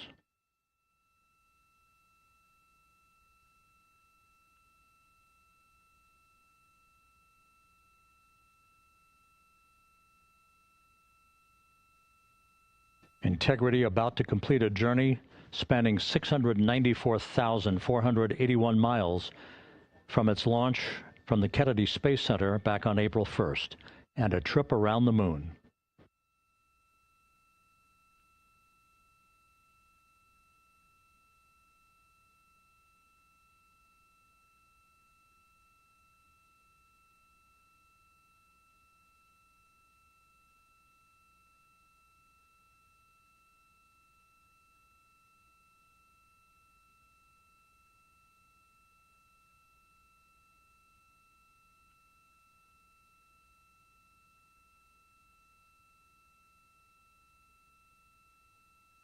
Passing through 1,000 feet.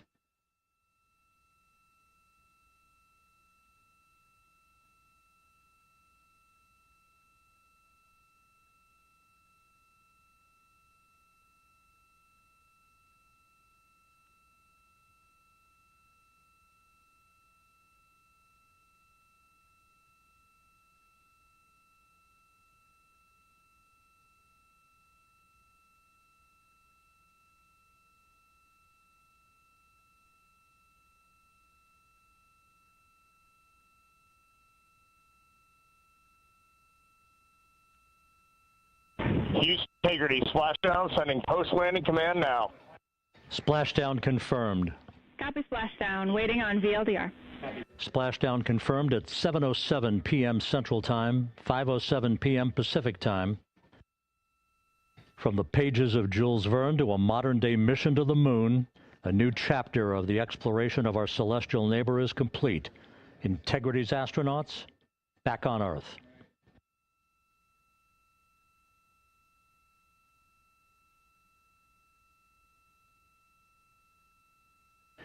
And the landing and support officer reports the vehicle is stable 1. We still will be deploying the crew module uprighting system to maintain that orientation. A perfect bullseye splashdown for Integrity and its 4 astronauts.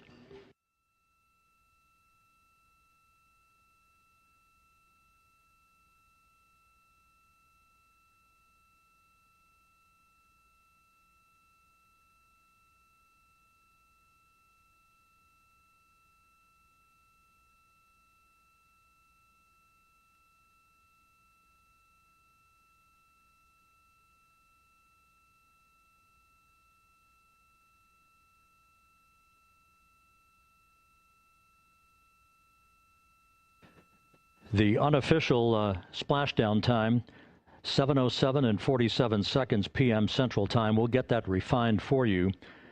That would put the end of the mission at a mission elapsed time of 9 days, 1 hour, 31 minutes, 35 seconds.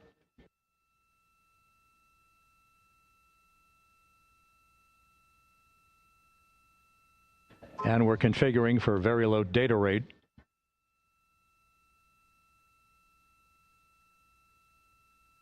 Once again, splashdown occurring in the Pacific, southwest of San Diego at 7:07 and 47 seconds p.m. Integrity Houston, comm check on VLDR.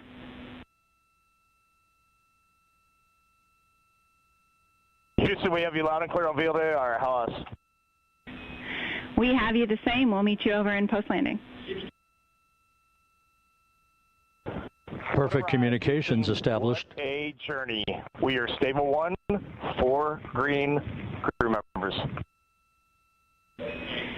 Houston copies all. Reed Wiseman reporting 4 green crew members. That is not their complexion. That is the fact that they're in great condition. That's what that means. So stable 1, upright. The crew module uprighting system is being deployed. The 5 airbags being inflated through helium to maintain the upright configuration for the vehicle. This was a textbook entry and a textbook touchdown for Integrity. Reed Wiseman, Victor Glover, Christina Cook, and Jeremy Hansen back on Earth after a journey around the moon.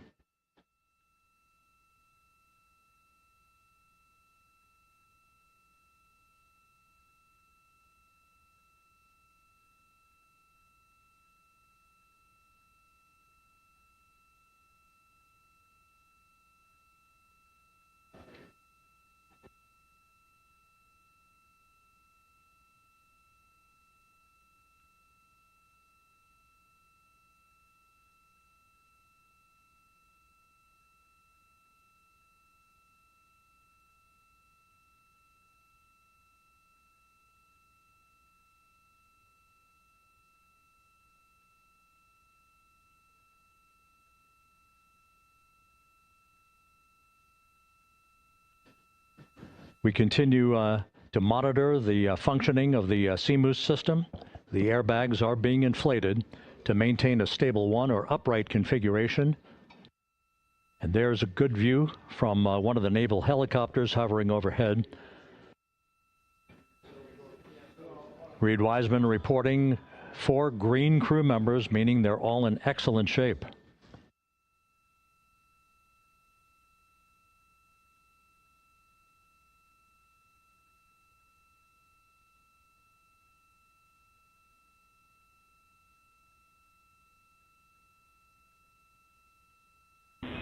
Integrity Houston for SAR beacon and radio.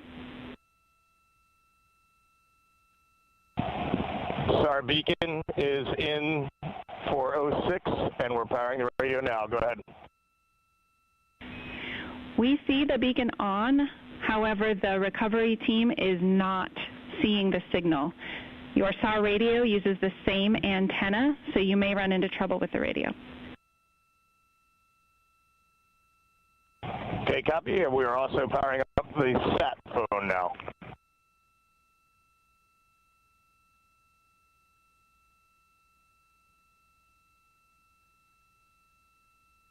So Integrity is in great shape, and as the crew continues its post-splashdown timelined activities on board, Reed Wiseman once again reporting that all 4 crew members are in excellent shape, and we have 5 inflated airbags to maintain an upright configuration so that the recovery team can now begin a slow approach to the vehicle.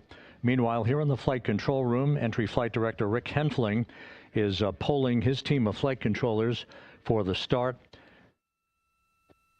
of powering down the vehicle after a thorough systems check.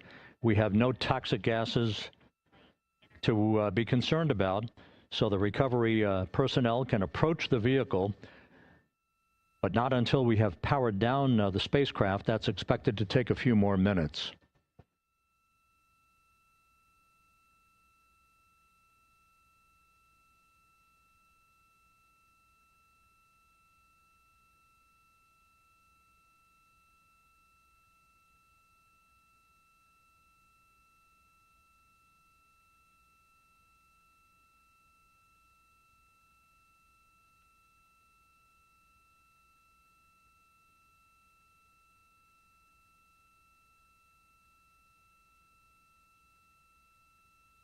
Integrity back on Earth following its historic flyby of the moon. It was, for all intents and purposes, a textbook mission. On 2828, but I'll remain on this frequency. We copy.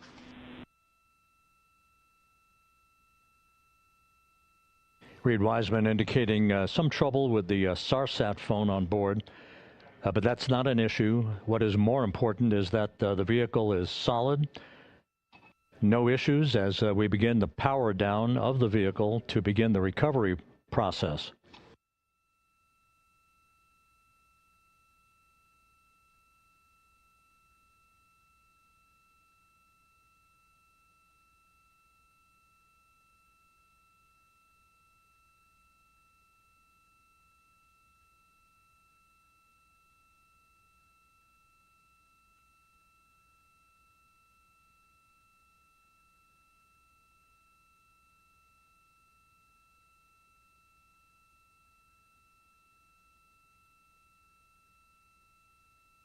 The propulsion officer here in Mission Control reports that we have safed the prop system on Integrity.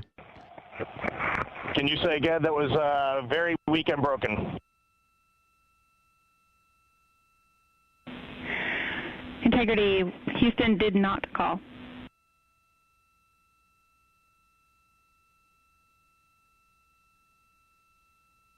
Copy that, Houston. It might have been on the SAR radio. Stand by.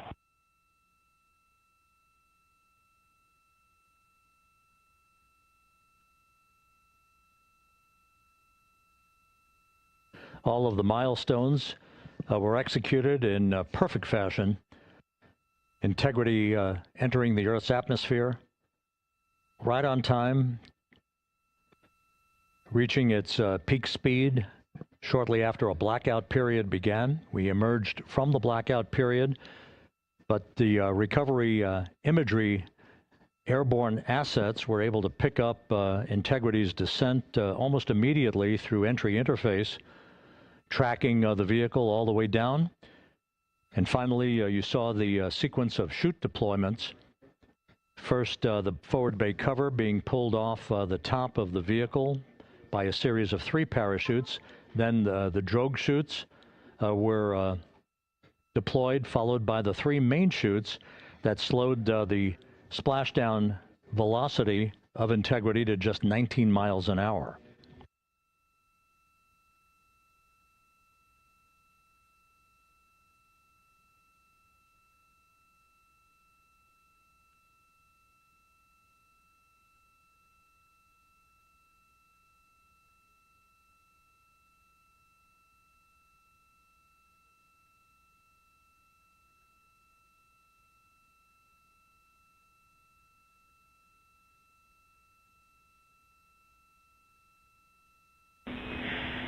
Integrity, Houston, with no joy on SAR and SAT phone, we'd like you to command an additional 15 minutes for a total of 30-minute power down delay.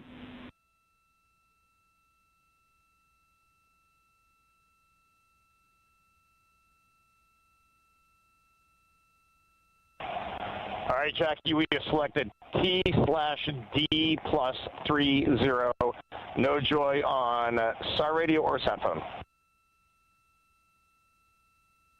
And stand by, we have the master diver on SAR radio. Please hold comms. Hey, Lily, excuse me. Hey, Jackie, we just got the master diver on SAR.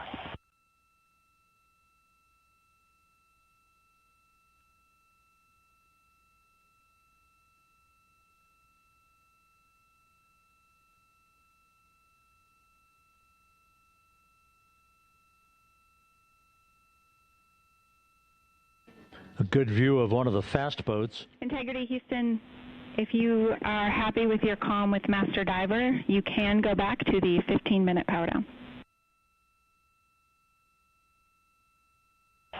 Okay, stand by. Yeah, we'll confirm here in a second. The crew on board Integrity coordinating with the flight control team in Houston here in Mission Control on the timing of the power down of the vehicle, which will be the precursor to the recovery teams approaching the spacecraft. There are no issues with Integrity. We've had a bit of broken capability in establishing a SARSAT or satellite phone communications capability between the crew on board Integrity and the recovery team. That will get sorted out here shortly.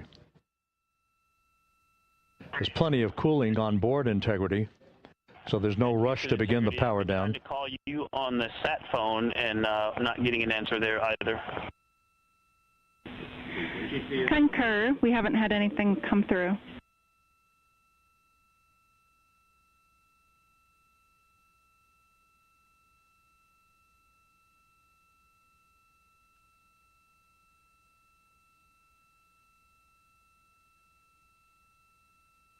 And Houston, if you could relay to recovery that we hear them, but it does not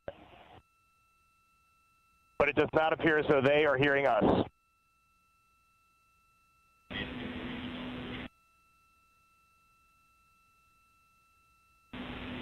Houston copies, and Reed, just to confirm, you are pushing the PTT on the radio.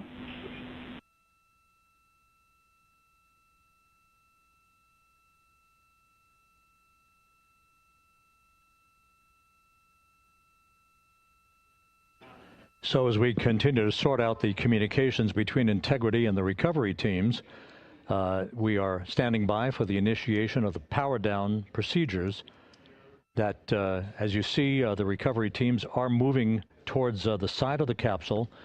The next major event will be the erection of that large inflatable raft called the front porch.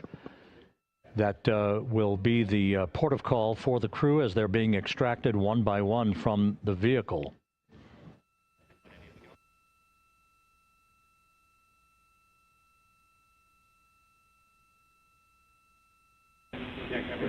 Integrity, Houston, for sat phone, we are going to attempt to call you.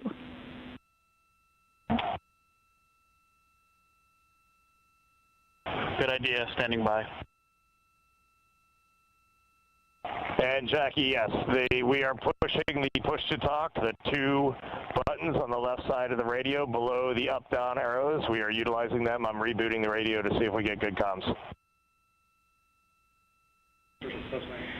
Okay, we copy all, and just to confirm, you are seeing that you are touchdown plus 3030 for power, correct? That's the affirmative.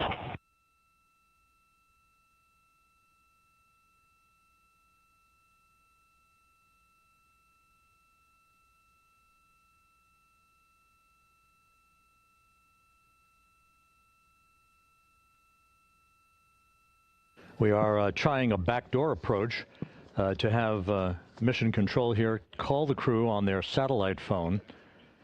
This all part of the coordination for the power down of the vehicle that will initiate the actual recovery operation.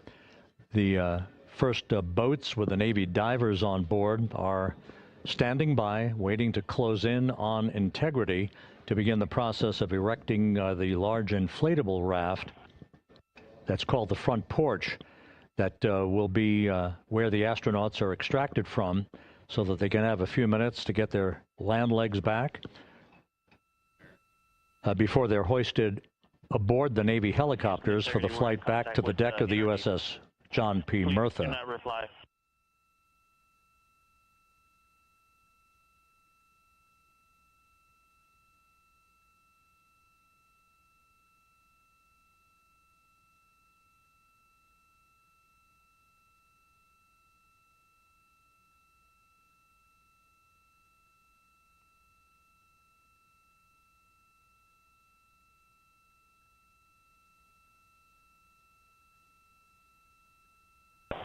And Houston, please don't reply. NRD, very weak,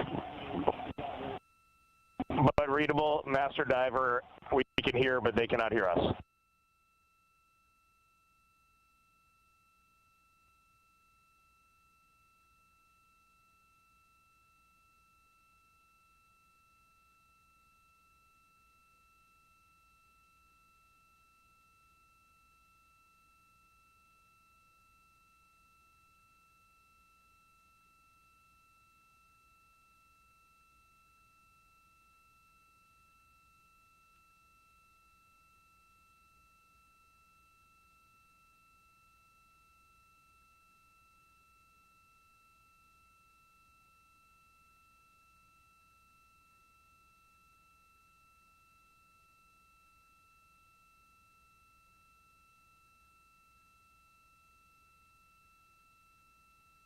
And Houston on OE1, is there any chance to tie us into NRD?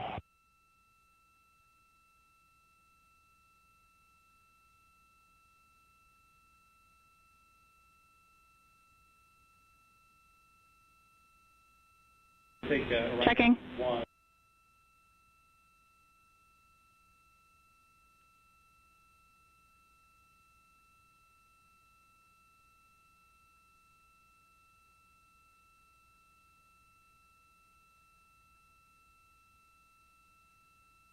This is Mission Control, Houston. While we stand by for the establishment of communications between Integrity and the recovery team that is basically standing by very close to the spacecraft, we're going to go to the deck of the USS John P. Murtha, where Megan Cruz is standing by with Administrator Jared Isaacman.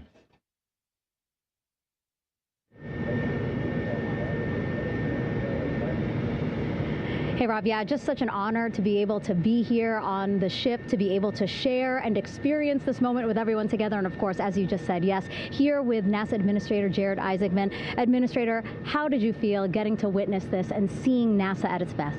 Oh, I mean, I'm honestly, I'm still at a loss for words. I mean, you know, like the childhood Jared right now can't believe what I just saw. I mean, almost been waiting my whole lifetime to see this, and then as NASA Administrator, I just couldn't be more proud of the entire workforce, the years, the effort, the late nights, all the hard work from across the country that contributed to this incredible moment right now.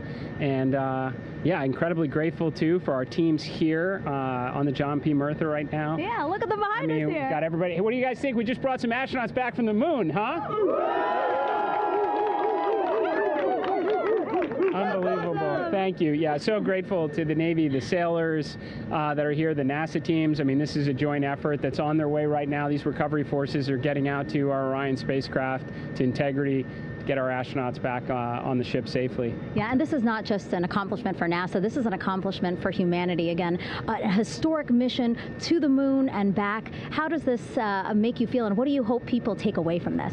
Well, I'll tell you, I think about the crew members that we've all had an opportunity to observe over the last 10 days, right? I mean, they're absolutely professional astronauts. I mean, wonderful communicators, almost poets. But then I think these were the ambassadors from humanity to the stars. stars that we sent out there right now, and I can't imagine a better crew than the Artemis II crew that just completed a perfect mission right now. So yes, it's a huge moment for everybody, right? I mean, we are back in the business of sending astronauts to the moon, bringing them back safely, and to set up for a series more. I mean, this is not a once in a lifetime, which you hear sometimes around here. It's like, this was a once in a lifetime. No, it's not. This is just the beginning. We are going to get back into doing this with frequency, sending missions to the moon until we land on it in 2028 and start building our base. Yeah, are we going to build on the momentum for Artemis III? I mean, it's just around the corner. Absolutely. So, I mean, that's, you know, part of me too. Like, I can't wait to get the crew off of Integrity right now, but also getting Integrity back on this ship so we can start taking a look at it, because all that data is so precious to us right now. I mean, we are going to definitely want to take a good look at the thermal protection system. We're going to want to download all the data they couldn't transmit back to us and use that to inform Artemis III. But we're already making progress, right? You had SRB segments already showing up at KSC. Core stage for Artemis III is rolling out on April 20th. We're getting Mobile Launcher 1 back in vehicle assembly building. So yes, there is a lot to celebrate right now on a mission well accomplished for Artemis II, and at the same time, we got to start getting ready for 3. Amazing. And last question, you know, for people who joined us for all 10 days to see what we can accomplish together with our international partners, what do you think about the fact that we're going to keep doing this more and more and more? It's incredibly exciting. I mean, yes, it's the contributions, like the best and brightest across the NASA workforce from across the country, our industry partners, our international partners. We had a Canadian Space Agency astronaut on board in Jeremy. We had the European service module. And you think, in the days leading up to this launch, I mean, 48 hours prior to launching Artemis II, I was meeting with the Italian Space Agency. We signed a memorandum of understanding to build a habitation module on the moon. I mean, you have countries, all of our allies and partners coming together saying, we are committed to this effort, we are returning to the moon, we're doing it to stay, we are building that enduring presence, we are going to master the skills on the surface of the moon so someday we can undertake missions to Mars. It's just an incredibly exciting time, and we're not going at it alone, we're bringing everybody along with us. Absolutely. And speaking of everyone, one more time, we're going to ask the crew here, you guys ready to land on the moon? Awesome. I love that. Okay, well, thank you so much, Administrator. Appreciate you being here. We're, of course, going to stay on to watch the crew get extracted from Orion, so stay tuned, and we'll see you back here shortly.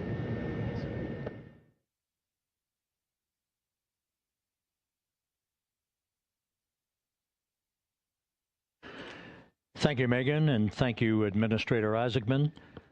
We are in the process of working to establish that communications link and to establish the procedures that will lead to the power down of the spacecraft, which is gently bobbing in the Pacific following a bullseye touchdown that occurred at 7:07 p.m. Central Time, 5:07 p.m. Pacific Time, 2.5 hours before sunset in the Pacific southwest of San Diego.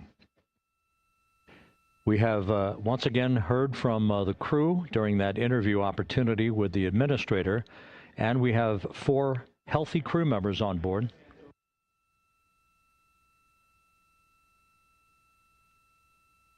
We now have confirmation that the vehicle has been powered down as per the procedures. So we have vehicle powered down, and the flight control team here in Houston, Flight Director Rick Henfling, has handed over mission authority to the Exploration Ground Systems team out in the Pacific. Now, we will physically not get off console with this team until the crew has been extracted into the front porch, that inflatable raft that will be erected along the side hatch of Integrity. So we're standing by for that in the next step in the recovery procedures. But everything is in great shape, and we have 4 healthy crew members on board the vehicle.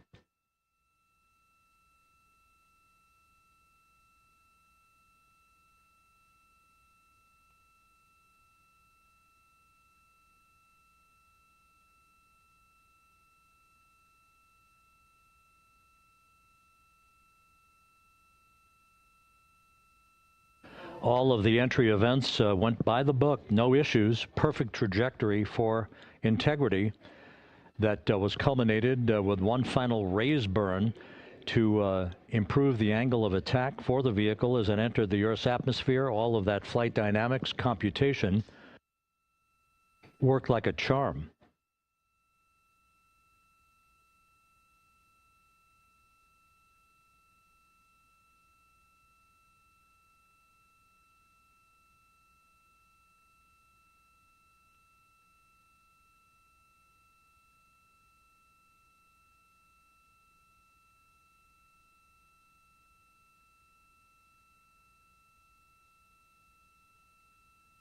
So we are standing by for the recovery team to approach Integrity and begin the process of erecting that inflatable raft called the front porch, which will see the crew members be extracted from the hatch of Orion into that inflatable raft before they're hoisted aboard two Navy helicopters in a variety of different configurations.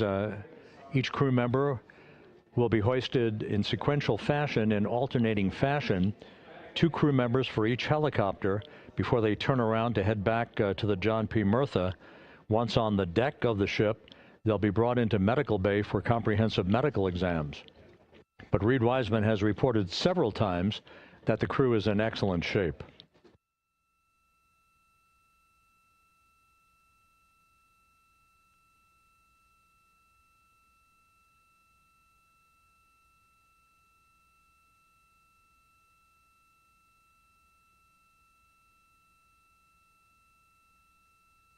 So just to recap, it has been some 26 and a half minutes since the splashdown of Integrity in the Pacific. The vehicle is in excellent shape. It performed like a champ all the way down through the Earth's atmosphere. All of the vehicle functions were checked off in excellent trip hammer fashion. The parachutes all deployed as planned. Splashdown occurring at 7:07 p.m. Central Time, 5:07 p.m. Pacific Time.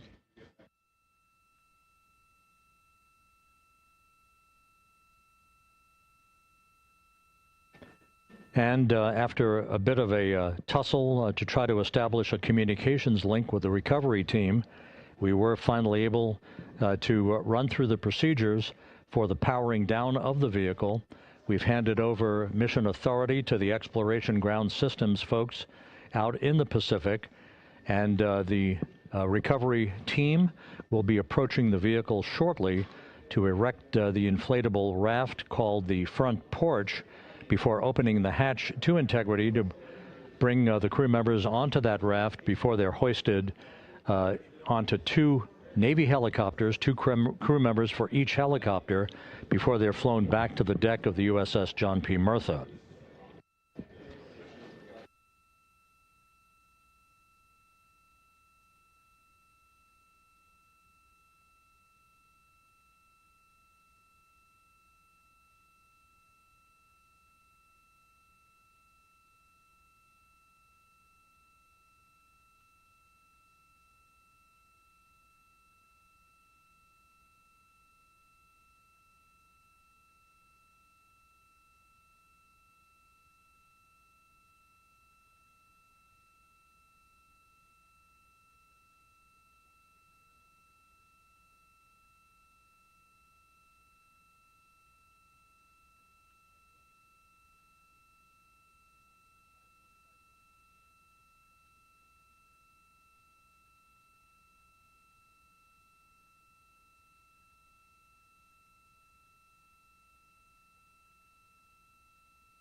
This is Mission Control Houston. After talking to the flight dynamics folks, we have a bit of a refinement on the splashdown time for you. Their computation shows a splashdown time of 7:07 and 27 seconds p.m. Central Time, 7:07 and 27 seconds p.m. Central Time.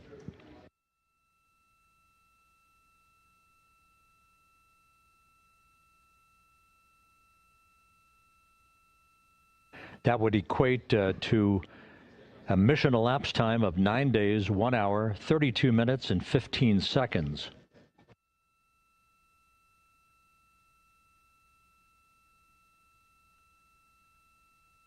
Once again, from Flight Dynamics, a splashdown time of 7:07 and 27 seconds p.m. Central Time. That would equate to a mission elapsed time of 9 days, 1 hour, 32 minutes, and 15 seconds.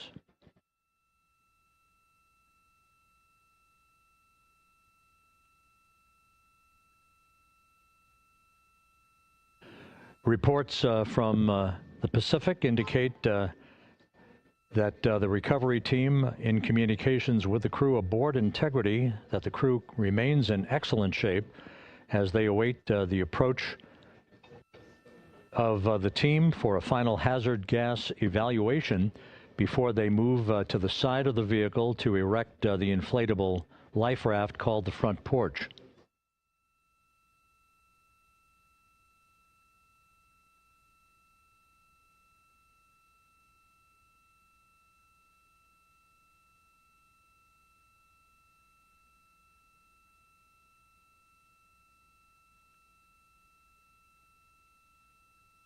Again, no issues with Integrity. The vehicle is powered down. All of its systems are now safed. We have handed over mission authority to the Exploration Ground Systems folks in the Pacific, but we will not stand down and have the entry flight control team depart its positions until that inflatable raft, the front porch, is erected, the hatch open, and the crew having exited the vehicle. So that's the next step in the recovery process that will lead to the hoisting of the crew members. For 2 crew members for each helicopter, they'll be hoisted to a pair of Navy helicopters that will then fly a short distance back to the USS John P. Murtha. What you're looking at is one of the fast boats circling the vehicle to make a hazard assessment.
This is Mission Control Houston. Once again, you're watching the initiation of the recovery of the Artemis crew aboard Integrity.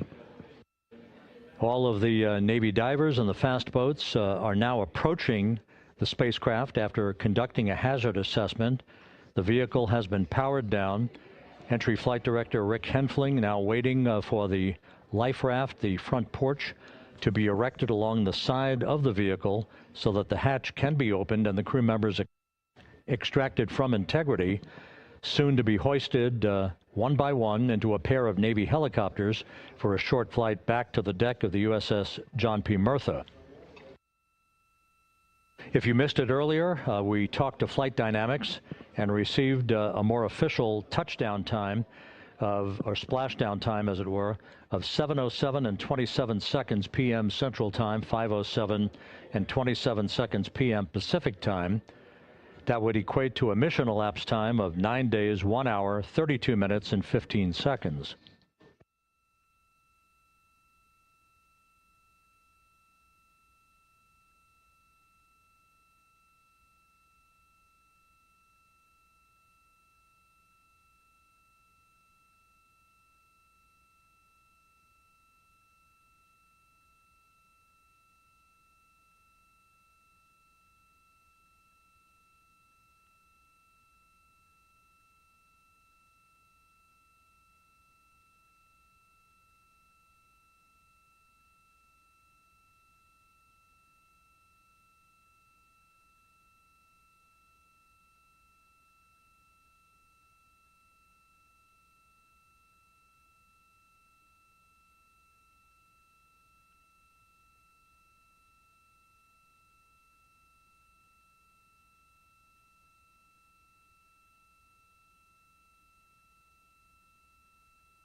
Continuing to get excellent views from the imagery assets out at sea in the Pacific of Integrity. We continue to get good reports from the landing and support officer, who's in contact with the recovery team, that the crew is in excellent shape, no issues. They're just currently biding their time, waiting for the front porch to be erected. We have no hazardous hazard gases and no hazardous situation with the vehicle. It performed perfectly all the way down from entry interface to its splashdown in the Pacific at 7:07 and 27 seconds p.m. Central Time. And as you can see, the first phalanx of recovery personnel now pulling up alongside of Integrity.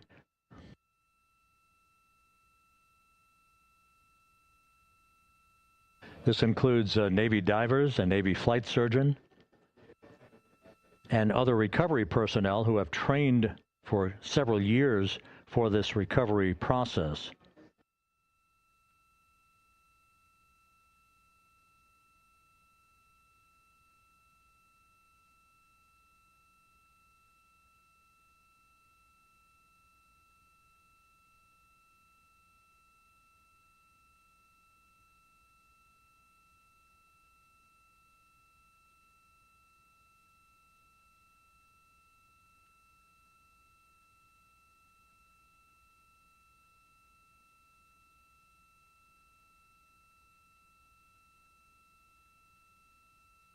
At this hour, some 41 minutes following splashdown, the vehicle has been powered down. There's no hazardous gas emanating from the vehicle. That's why the first team of recovery personnel has been able to pull alongside Integrity. And the reports continue to come in that the 4 astronauts are in excellent shape.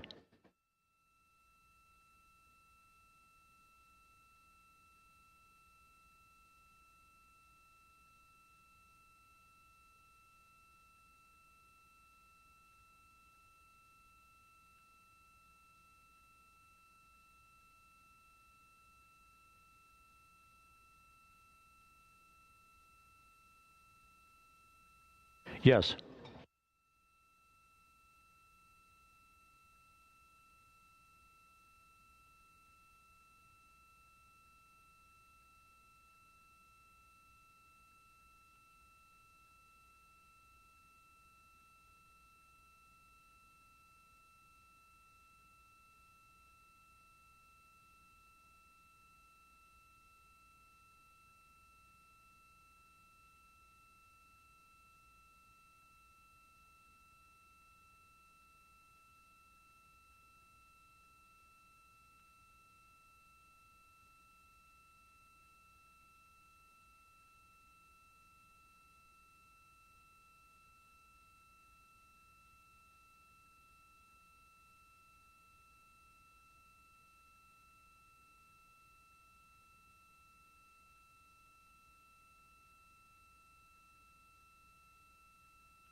This is Mission Control Houston, continuing to watch the initiation of the recovery of Integrity's astronauts. One by one, they'll be brought out of the spacecraft onto a large inflatable raft just a short time from now. In the meantime, we can go back to the USS John P. Murtha, where my colleague Megan Cruz is standing by to provide her situation report. Megan, can you hear us?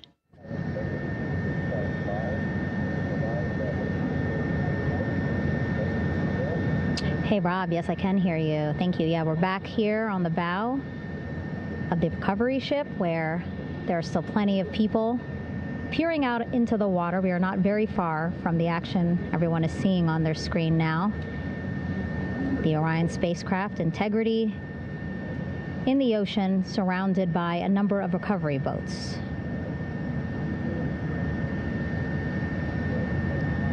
As Rob has been saying, in those recovery boats, NASA and Navy personnel specifically trained to get the astronauts out of Orion.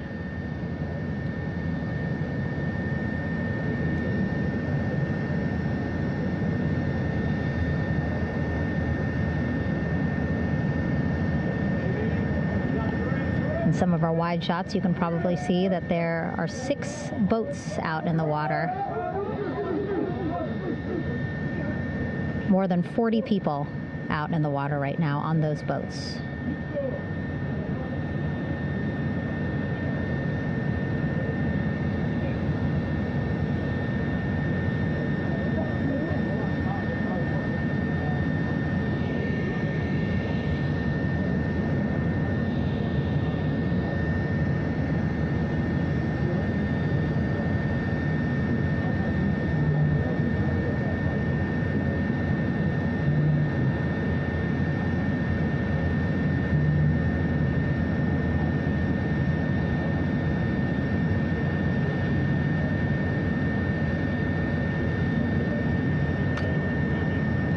First order of business is to set up the front porch and the stabilization collar.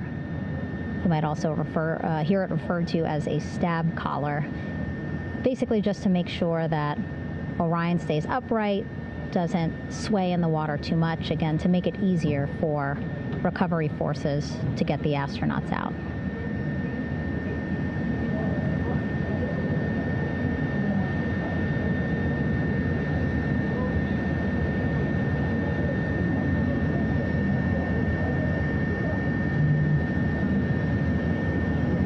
Again, we splashed down in the Pacific Ocean just after 5 p.m. Pacific time here.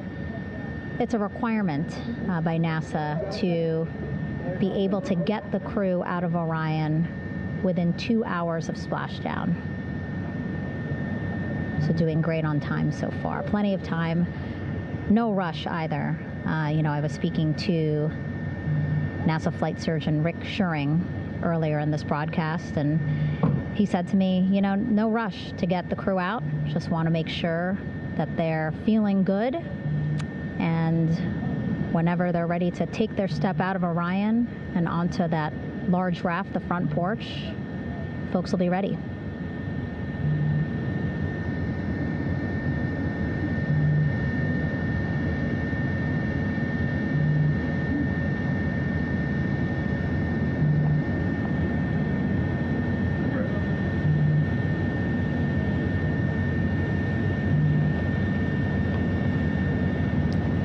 As there are mission audio loops in Mission Control in Houston, there is a mission audio loop here on the ship, and it was just reported out that the side hatch is open.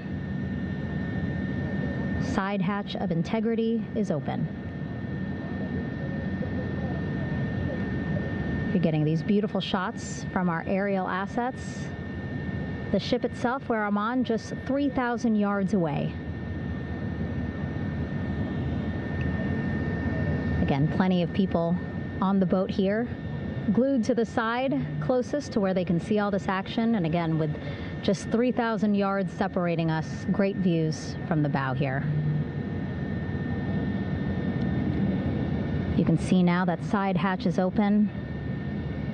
One of the Navy personnel is about to get inside there.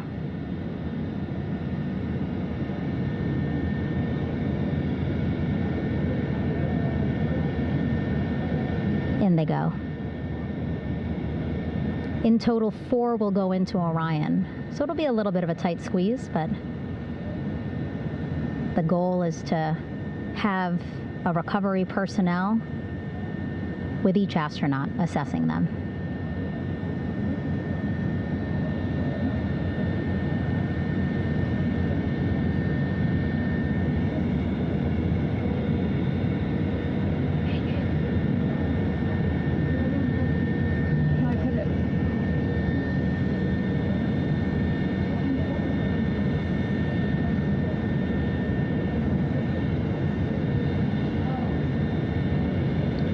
Boats getting closer now.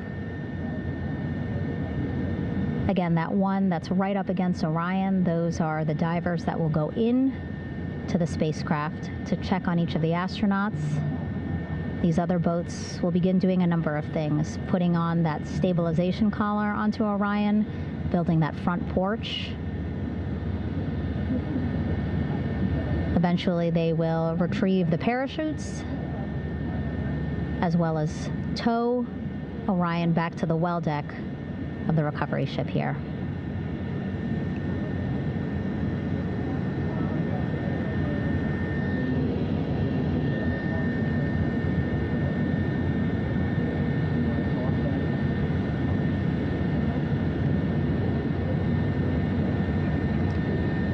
And so as we wait for the Navy and NASA personnel to get their assessment of the crew inside of Orion, why don't we toss it back to Rob for an update?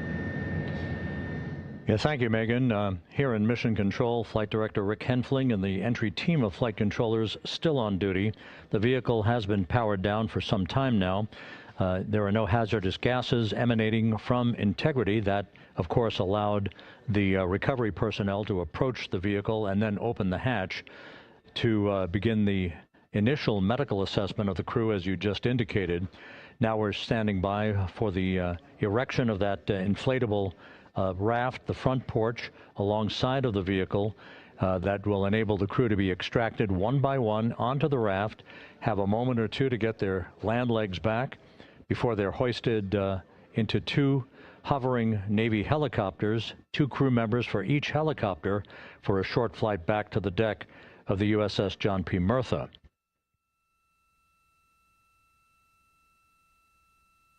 All of Integrity's systems operated flawlessly throughout the course of the approach to the Earth, the entry into the Earth's atmosphere, and all of the key milestones that followed in this high-speed return to Earth for Integrity, a mission that spanned more than 694,000 miles from the vehicle's launch from the Kennedy Space Center atop the Space Launch System back on April 1st.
As we mentioned at the top of the broadcast, the last time that the Apollo program saw a splashdown in the Pacific was Apollo 17 back on December 19th, 1972. So for the first time in some 53 and a half years, we have reenacted that with the arrival of Integrity's astronauts as they flew around the moon in that historic lunar flyby that began with a trans-lunar injection burn that took them out of Earth orbit following 24 hours of a high Earth orbit trajectory. The high Earth orbit trajectory enabled flight controllers here to have a full 24 hours to evaluate the systems on Integrity and the condition of the crew before they would commit to flying to the moon.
With the side hatch of Orion having been opened to set the stage for the erection of the inflatable life raft, known as the front porch, to be erected alongside the spacecraft for the extraction of the crew.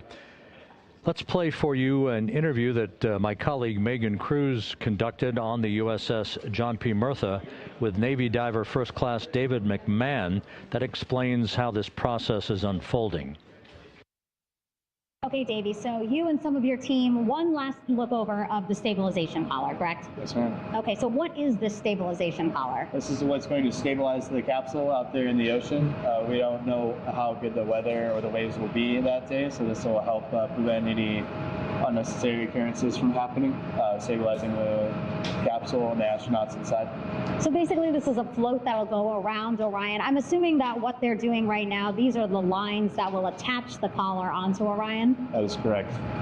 And so what are they doing here? So we've got the lower line that will secure the inflation device before we inflate it. That gives us the go-ahead that it's secure in its space, and then we'll inflate it. And then once that is done, we'll undo all the carabiners and get this orange line on top tied in the same fashion. And then this will be secured to the capsule, and the astronauts can safely take their first steps out of the capsule onto the front porch.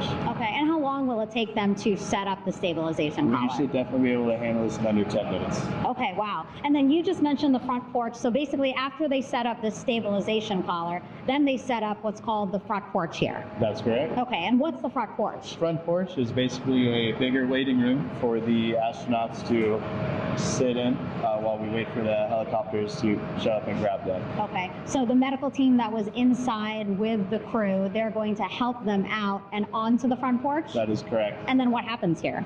We have higher trained medical personnel also on board the front porch that will give them lookovers and just make sure they're okay while we wait for the helicopters to show up.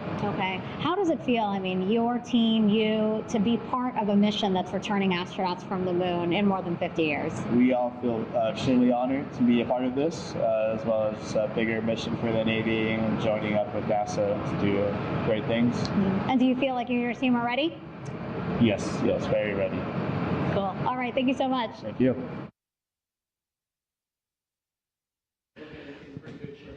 Once again, the recovery operations are continuing out in the Pacific.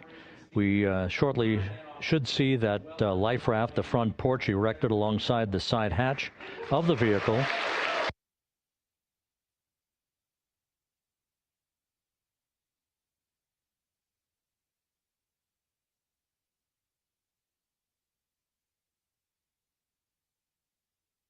A number of flight controllers have come into the flight control room to receive congratulations from Entry Flight Director Rick Henfling. But we're going to stick with our operations out in the Pacific as we await the extraction of the 4 crew members who are reported to be in excellent condition.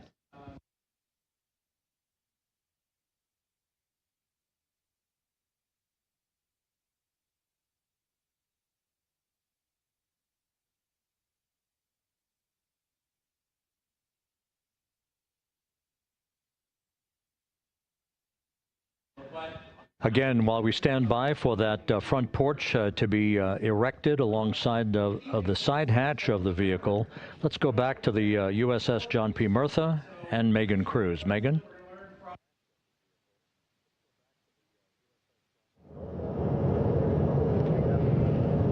Hey, Rob. Pausing now to listen to some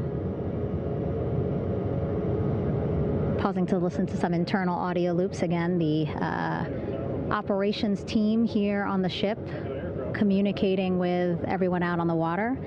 It seems like currents are hindering them a little bit from unfurling and inflating the stabilization collar as well as the front porch. But again, the requirement to get the crew out within 2 hours of splashdown, plenty of time. So no concerns just yet. But as calm as the water looks, yeah, it looks like it's hindering the teams just a tad.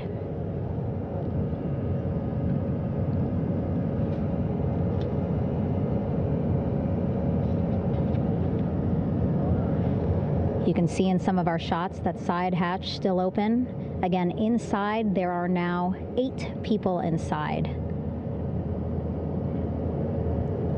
4 divers, Navy divers, all with medical training, each assigned to an astronaut each. Making sure that they're comfortable, feeling good.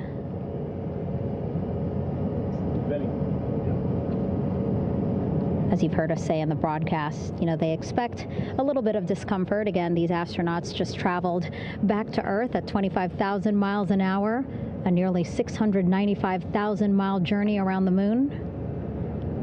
If you think you get car sick.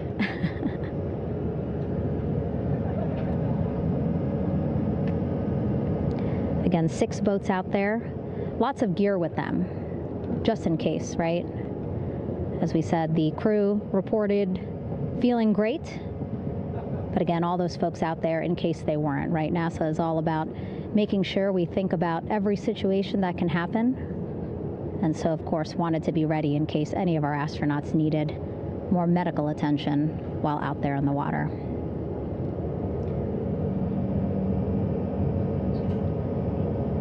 You see now teams, again, trying to set up the stabilization collar and front porch for the crew to get out of Orion.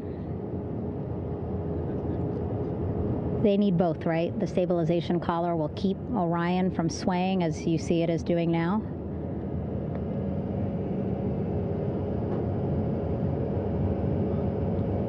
And then they will connect the front porch to the stabilization collar so that the crew can take 2 steps and they will be in the front porch.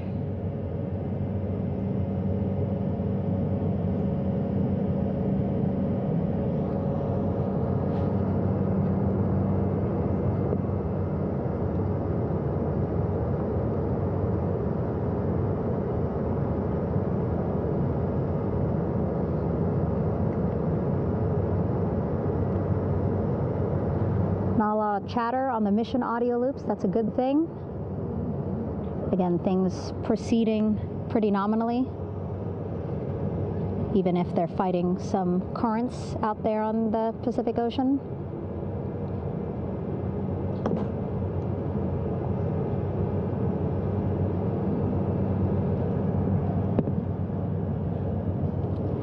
Again, the goal, setting up the stabilization collar and the front porch so that the crew can rest comfortably in the front porch, get placed into harnesses so that 2 helicopters can lift them off the front porch and onto the USS John Murtha here.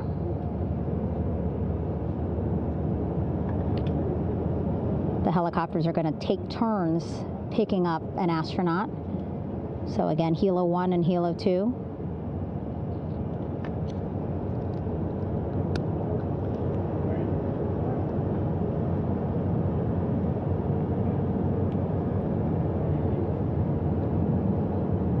Okay, and the recovery team here on the ship just got a report from the undersea medical officer who is inside the capsule with the crew.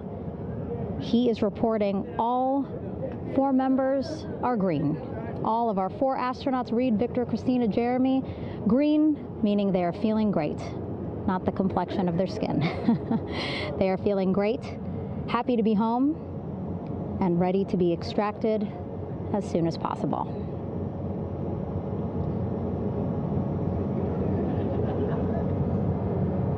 And so, as I was saying, we have 2 helicopters circling the activity you're seeing on the water right now.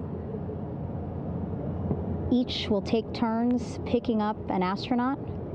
So Helo 1 will come on in, hover above the front porch, about 40 feet above the front porch. A Navy recovery specialist will be hoisted down into the front porch. The restricted maneuvering doctrine is in effect. We'll connect to the first astronaut, which we're expecting to be Christina. And then Helo 2 comes around, picks up Jeremy, while Helo 1 stays above head, and then Helo 1 will come back in for another astronaut, and then Helo 2 for the last astronaut, and then back to the flight deck here on the recovery ship.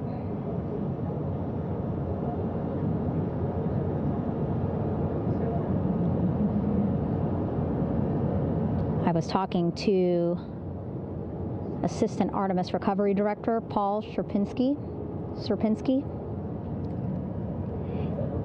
He said helos are a much quicker, safer way to get on board. They did actually consider boats, but then if you think about it, longer time, the crew would have to move through more of the ship. This way the helos will give a more direct, quicker route to the medical bay for our 4 astronauts.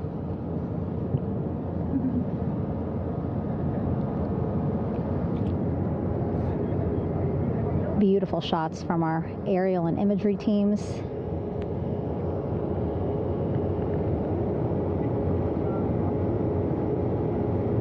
Clouds have dissipated for a clear view from the bow of the recovery ship here.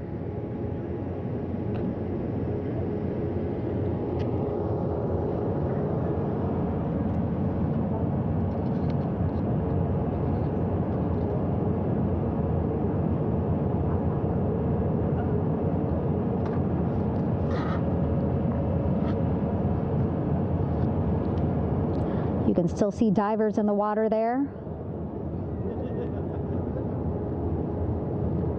Encircling Orion, that is that stabilization collar we've been telling you about. As you saw in that interview just a few minutes ago, they have to first connect it to Orion, and then once it's secured onto Orion, they can inflate it, and then they'll further secure it with other harnesses and lines.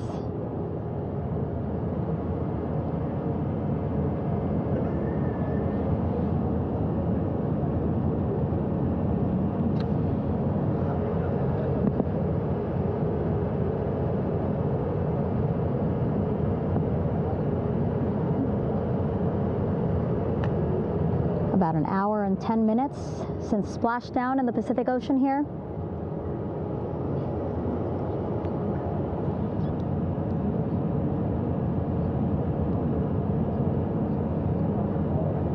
Reed, Victor, Christina, and Jeremy back home after a history-making mission to the moon and back.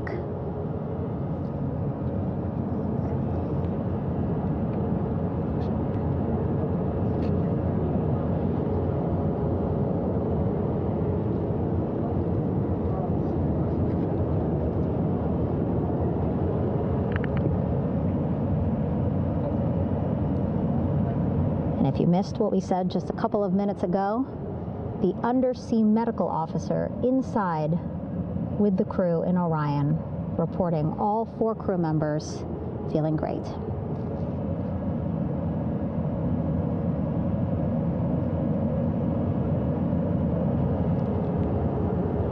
Progress being made there on the stabilization collar. It looks like they are beginning to inflate it.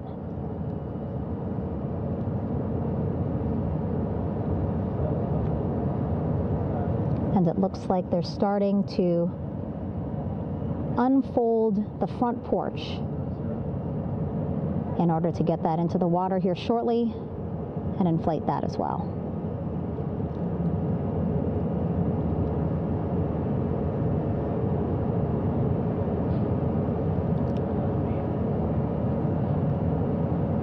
Again, more than 40 people out in the water right now. And those Navy and NASA personnel have been in the water for now about 4 hours.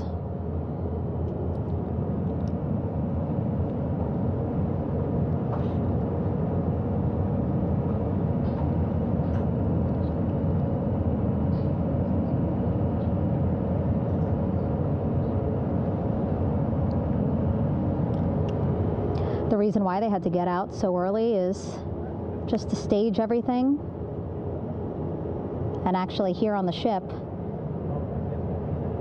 when there are flight operations happening, you can't have anything else, right?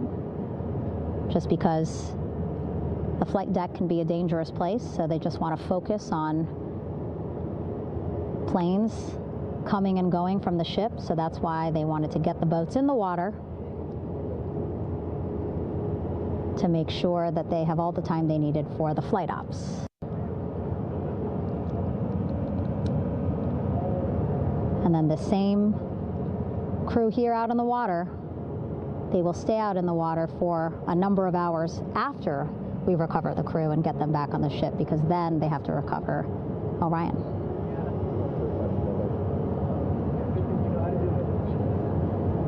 All right, that stabilization collar looking good around Orion. We're now seeing some recovery personnel getting on to that collar. Again, they need to further attach it to Orion to make sure that it can really prop up the spacecraft. It's basically lifting it up off of the water just a tad. Again, so it's not so... Come off me for a minute.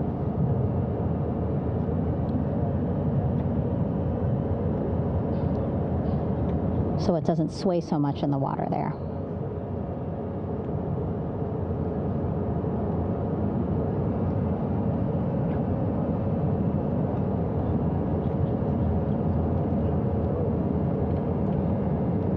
And now that front porch looks like it's nearly fully inflated as well.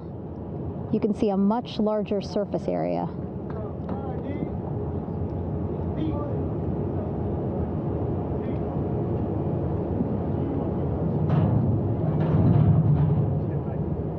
And so once the crew get out of Orion, they can stretch their legs a little bit on this front porch, get some fresh air.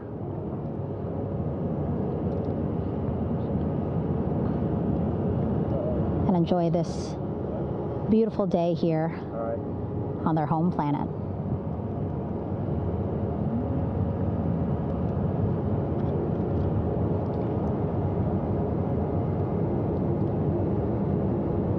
It appears teams now are about to connect the front porch to the stabilization collar.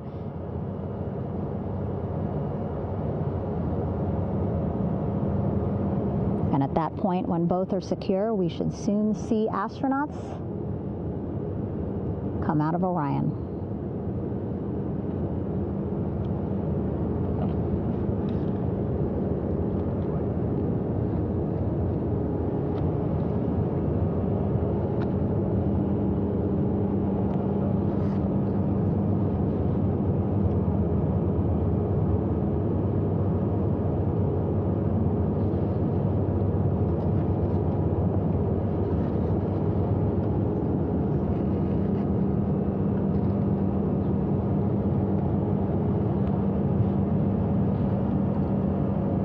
All these views you see also being fed to the Landing Force Operations Center here on the ship.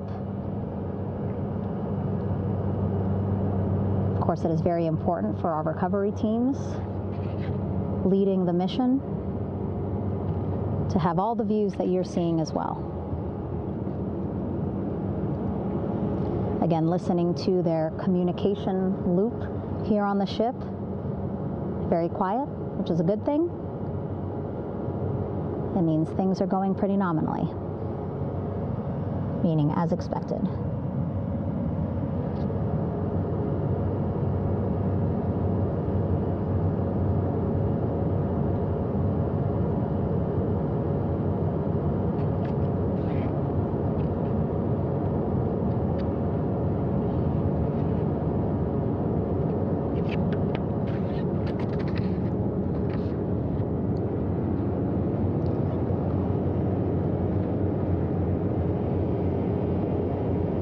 Again, all this activity happening just 3,000 yards away from the ship. So that means this will be a very quick flight back on the helicopters for the crew.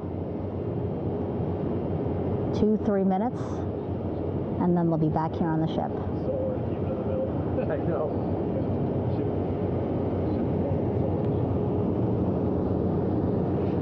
Okay, saw a thumbs up from one of the personnel on the front porch. It looks like they are now getting ready to deploy what they call the Air Rescue Vest, ARV.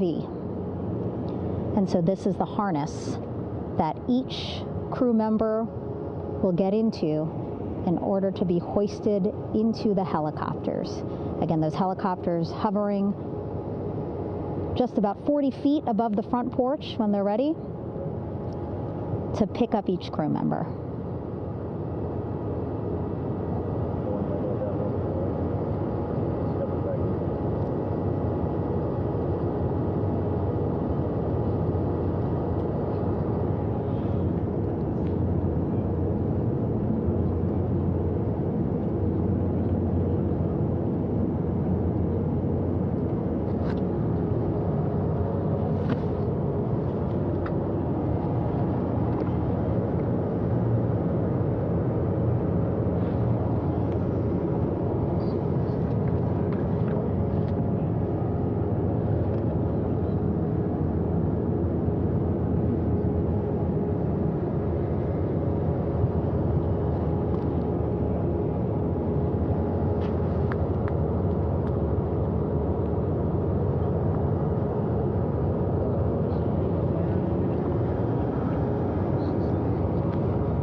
This is Mission Control Houston. Behind me, a fairly raucous scene as hundreds of flight controllers have poured into the flight control room here. This is reminiscent of the scene after the final shuttle mission of STS-135, although that was the end of a program. This is only the beginning of a program with the textbook splashdown of Integrity and its 4 astronauts. We're standing by for the crew to be extracted from the spacecraft. Entry Flight Director Rick Henfling invited all of these flight controllers who have contributed to this mission to enter the flight control room to have an opportunity to receive well wishes and to share the mutual glow that exists in the wake of a textbook mission for Integrity. On the front screen here in Mission Control, a sign that says "Welcome Home, Integrity," taking humanity back to the moon, going further, and returning safely to Earth. So all of that jubilation, part of the post-splashdown activities, even as we await the crew being extracted from the vehicle to be hoisted onto Navy helicopters for the trip back to the USS John P. Murtha.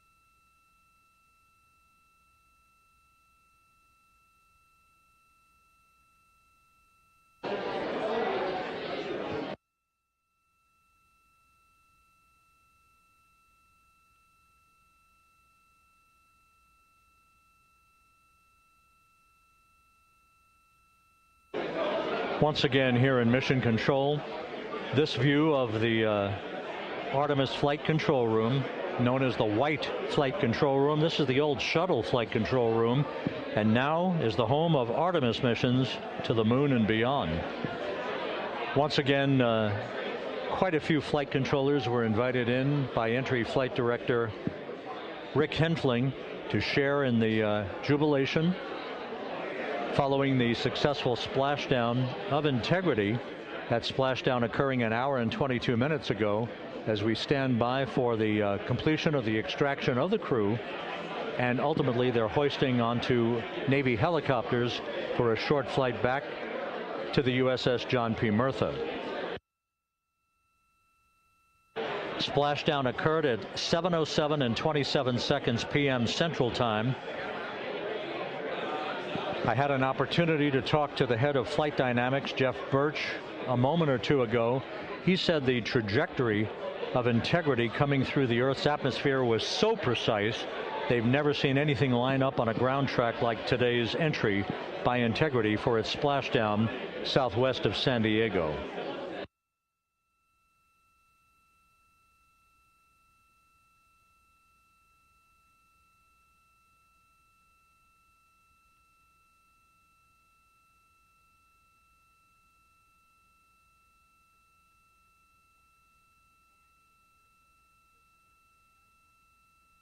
And the initial, you can hear it.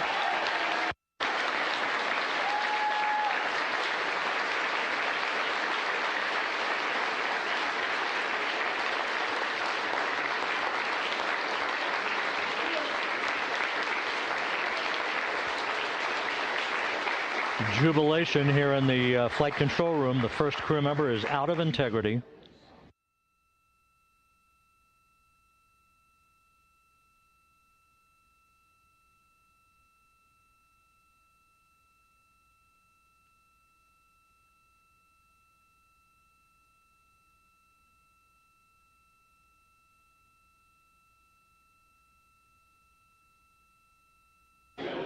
We are expecting the other crew members momentarily to be extracted.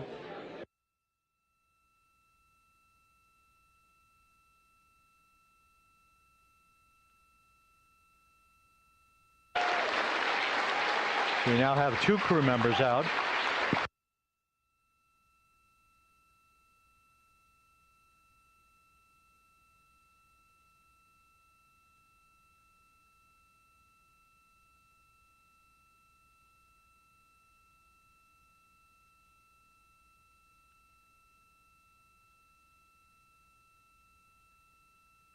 Two crew members out, 2 to go.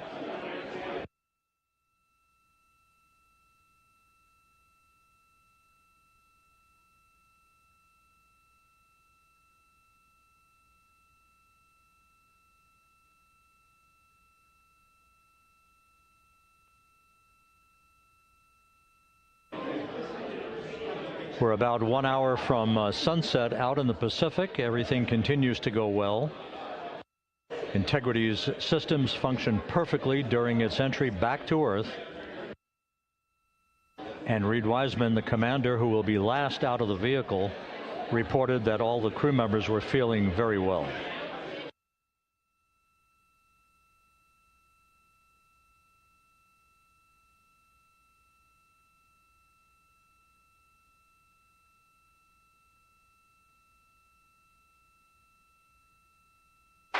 Crew member number 3 now out.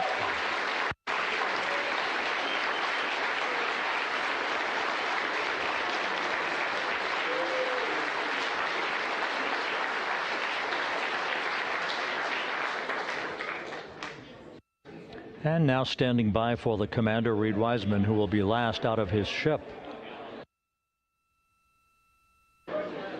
Bobbing in the Pacific under almost ideal conditions, Integrity spanned 694,000 miles during its journey from launch to splashdown.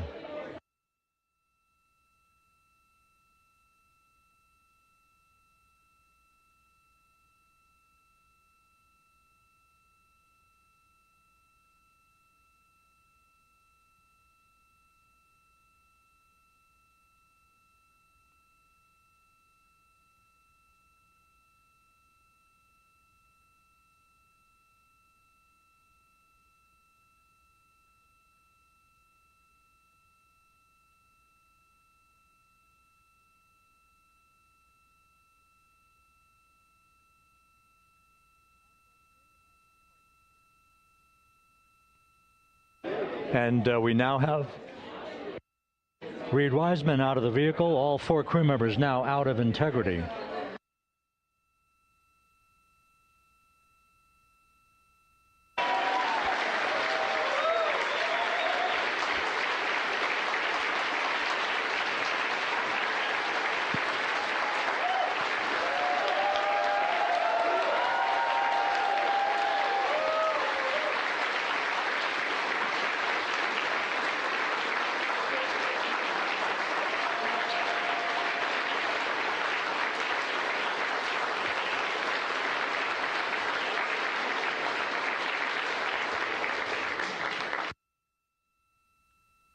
Once again, all 4 crew members now on the front porch, and the procedure to begin hoisting them up to these 2 Navy helicopters hovering overhead will begin shortly.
This is Mission Control Houston. The mission is over, but the melody lingers on as jubilation continues here in the flight control room. We should be expecting NASA's Associate Administrator, Amit Kshatriya, to be joining us shortly for a short interview while the recovery operations continue out in the Pacific. So we'll stand by for that. And then we'll turn it back over to Megan Cruz aboard the USS John P. Murtha.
This is Mission Control Houston here in the Artemis flight control room. A number of flight controllers basking in the glory of the successful end of this mission that carried 4 astronauts around the moon on a lunar flyby, and the first test flight of Orion with crew members on board. Splashdown occurring an hour and 32 minutes ago after a flawless descent back into the Earth's atmosphere for the vehicle. Its 4 crew members in good shape, simply enjoying their time right now on the front porch, as it were, the inflatable raft alongside of their Integrity spacecraft. We're expecting Amit Kshatriya, the NASA Associate Administrator, to join us here momentarily for a brief interview before we turn it back over to Megan Cruz aboard the USS John P. Murtha, the recovery ship.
This is Mission Control Houston.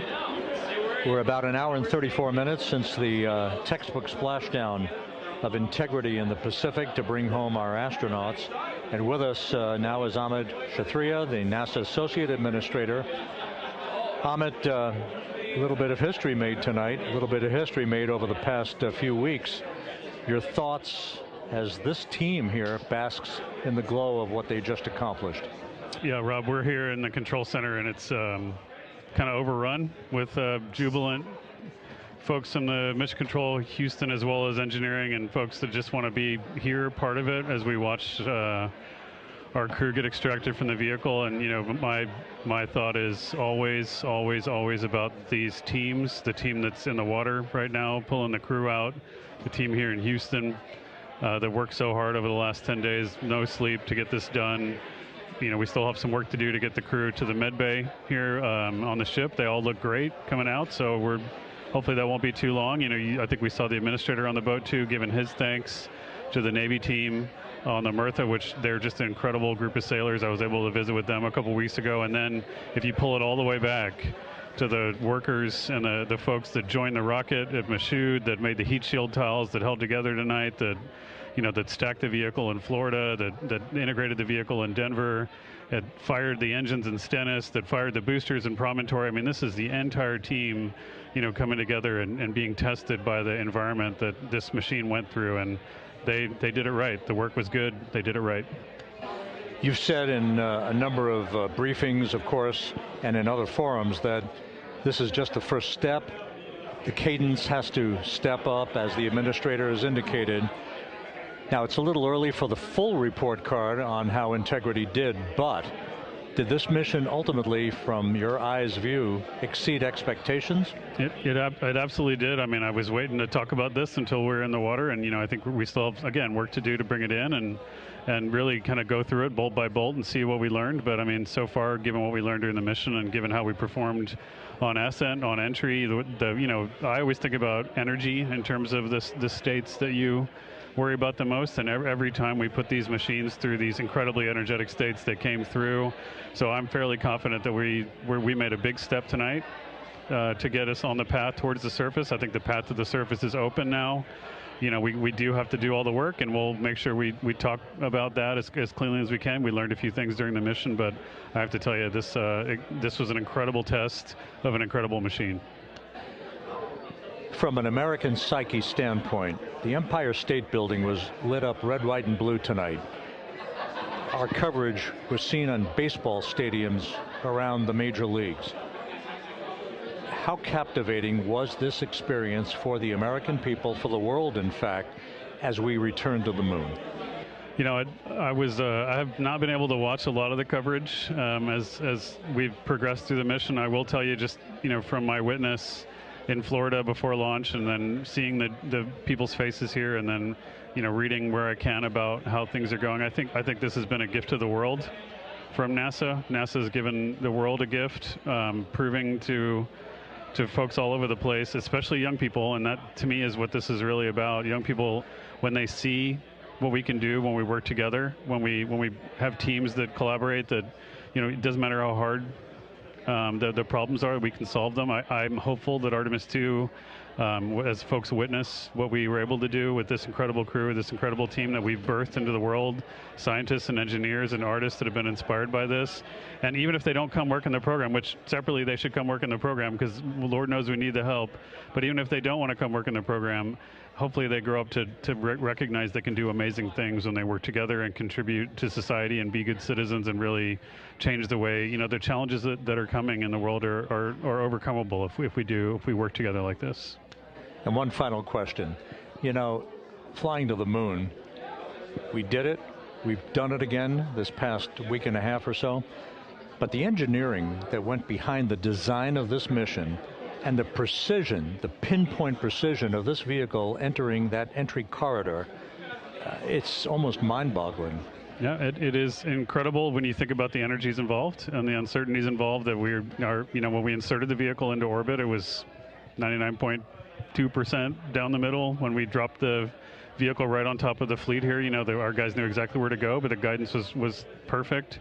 You know, it's interesting. I've got this question a lot over the last few weeks about, you know, we did this before 53 years ago, and you know that. I think, I mean, it is a reasonable thing to contemplate, like what's gone on since then. And what I'd tell you is, you know, when we did Apollo, which again, the more we learn about what they did, the more magical it seems what they were able to accomplish given the technology and the learnings that they had. But when we did Apollo, the architects of Apollo, you know, Gilbert, Seaman, von Braun, Mueller, what they really wanted to do, you know, as they were contemplating what it meant to expand our range of action to the lunar surface, what they wanted to do was learn how to live and work in space for a long time. They wanted to do that first before they were confident they could expand their range of action to the moon. Now, of course, the politics of the time and the mission at the time was different, and so they had to go straight to the moon and bring people home. And then after that, the program kind of lost its momentum. But you know, after that, NASA kept moving along those paths, right? So we recognized during Apollo that reusability was going to be important. We spent a lot of money on those machines, and you know, we spent a lot of money on these machines here, even though, but we recognized that reusability was important, which is why we built a winged space plane called Space Shuttle, and then we used that reusable machine to build a space station. And we learned for 25 years how to live and work in space, and have been able to develop technologies that can enable exploration. So really, what I think is now, 53 years later, we're at the point where the architects of Apollo would have been pleased that we're now ready to actually go back to the moon and go back to stay, because we've learned all the things we needed to learn. There's a lot of people pleased here tonight, and we really thank you for joining us, Amit. Amit Kshatriya, NASA's Associate Administrator, as we begin to hoist the crew onto the helicopters to head back to the recovery ship. Thank you very much. Thank you, congratulations, Rob. Amit.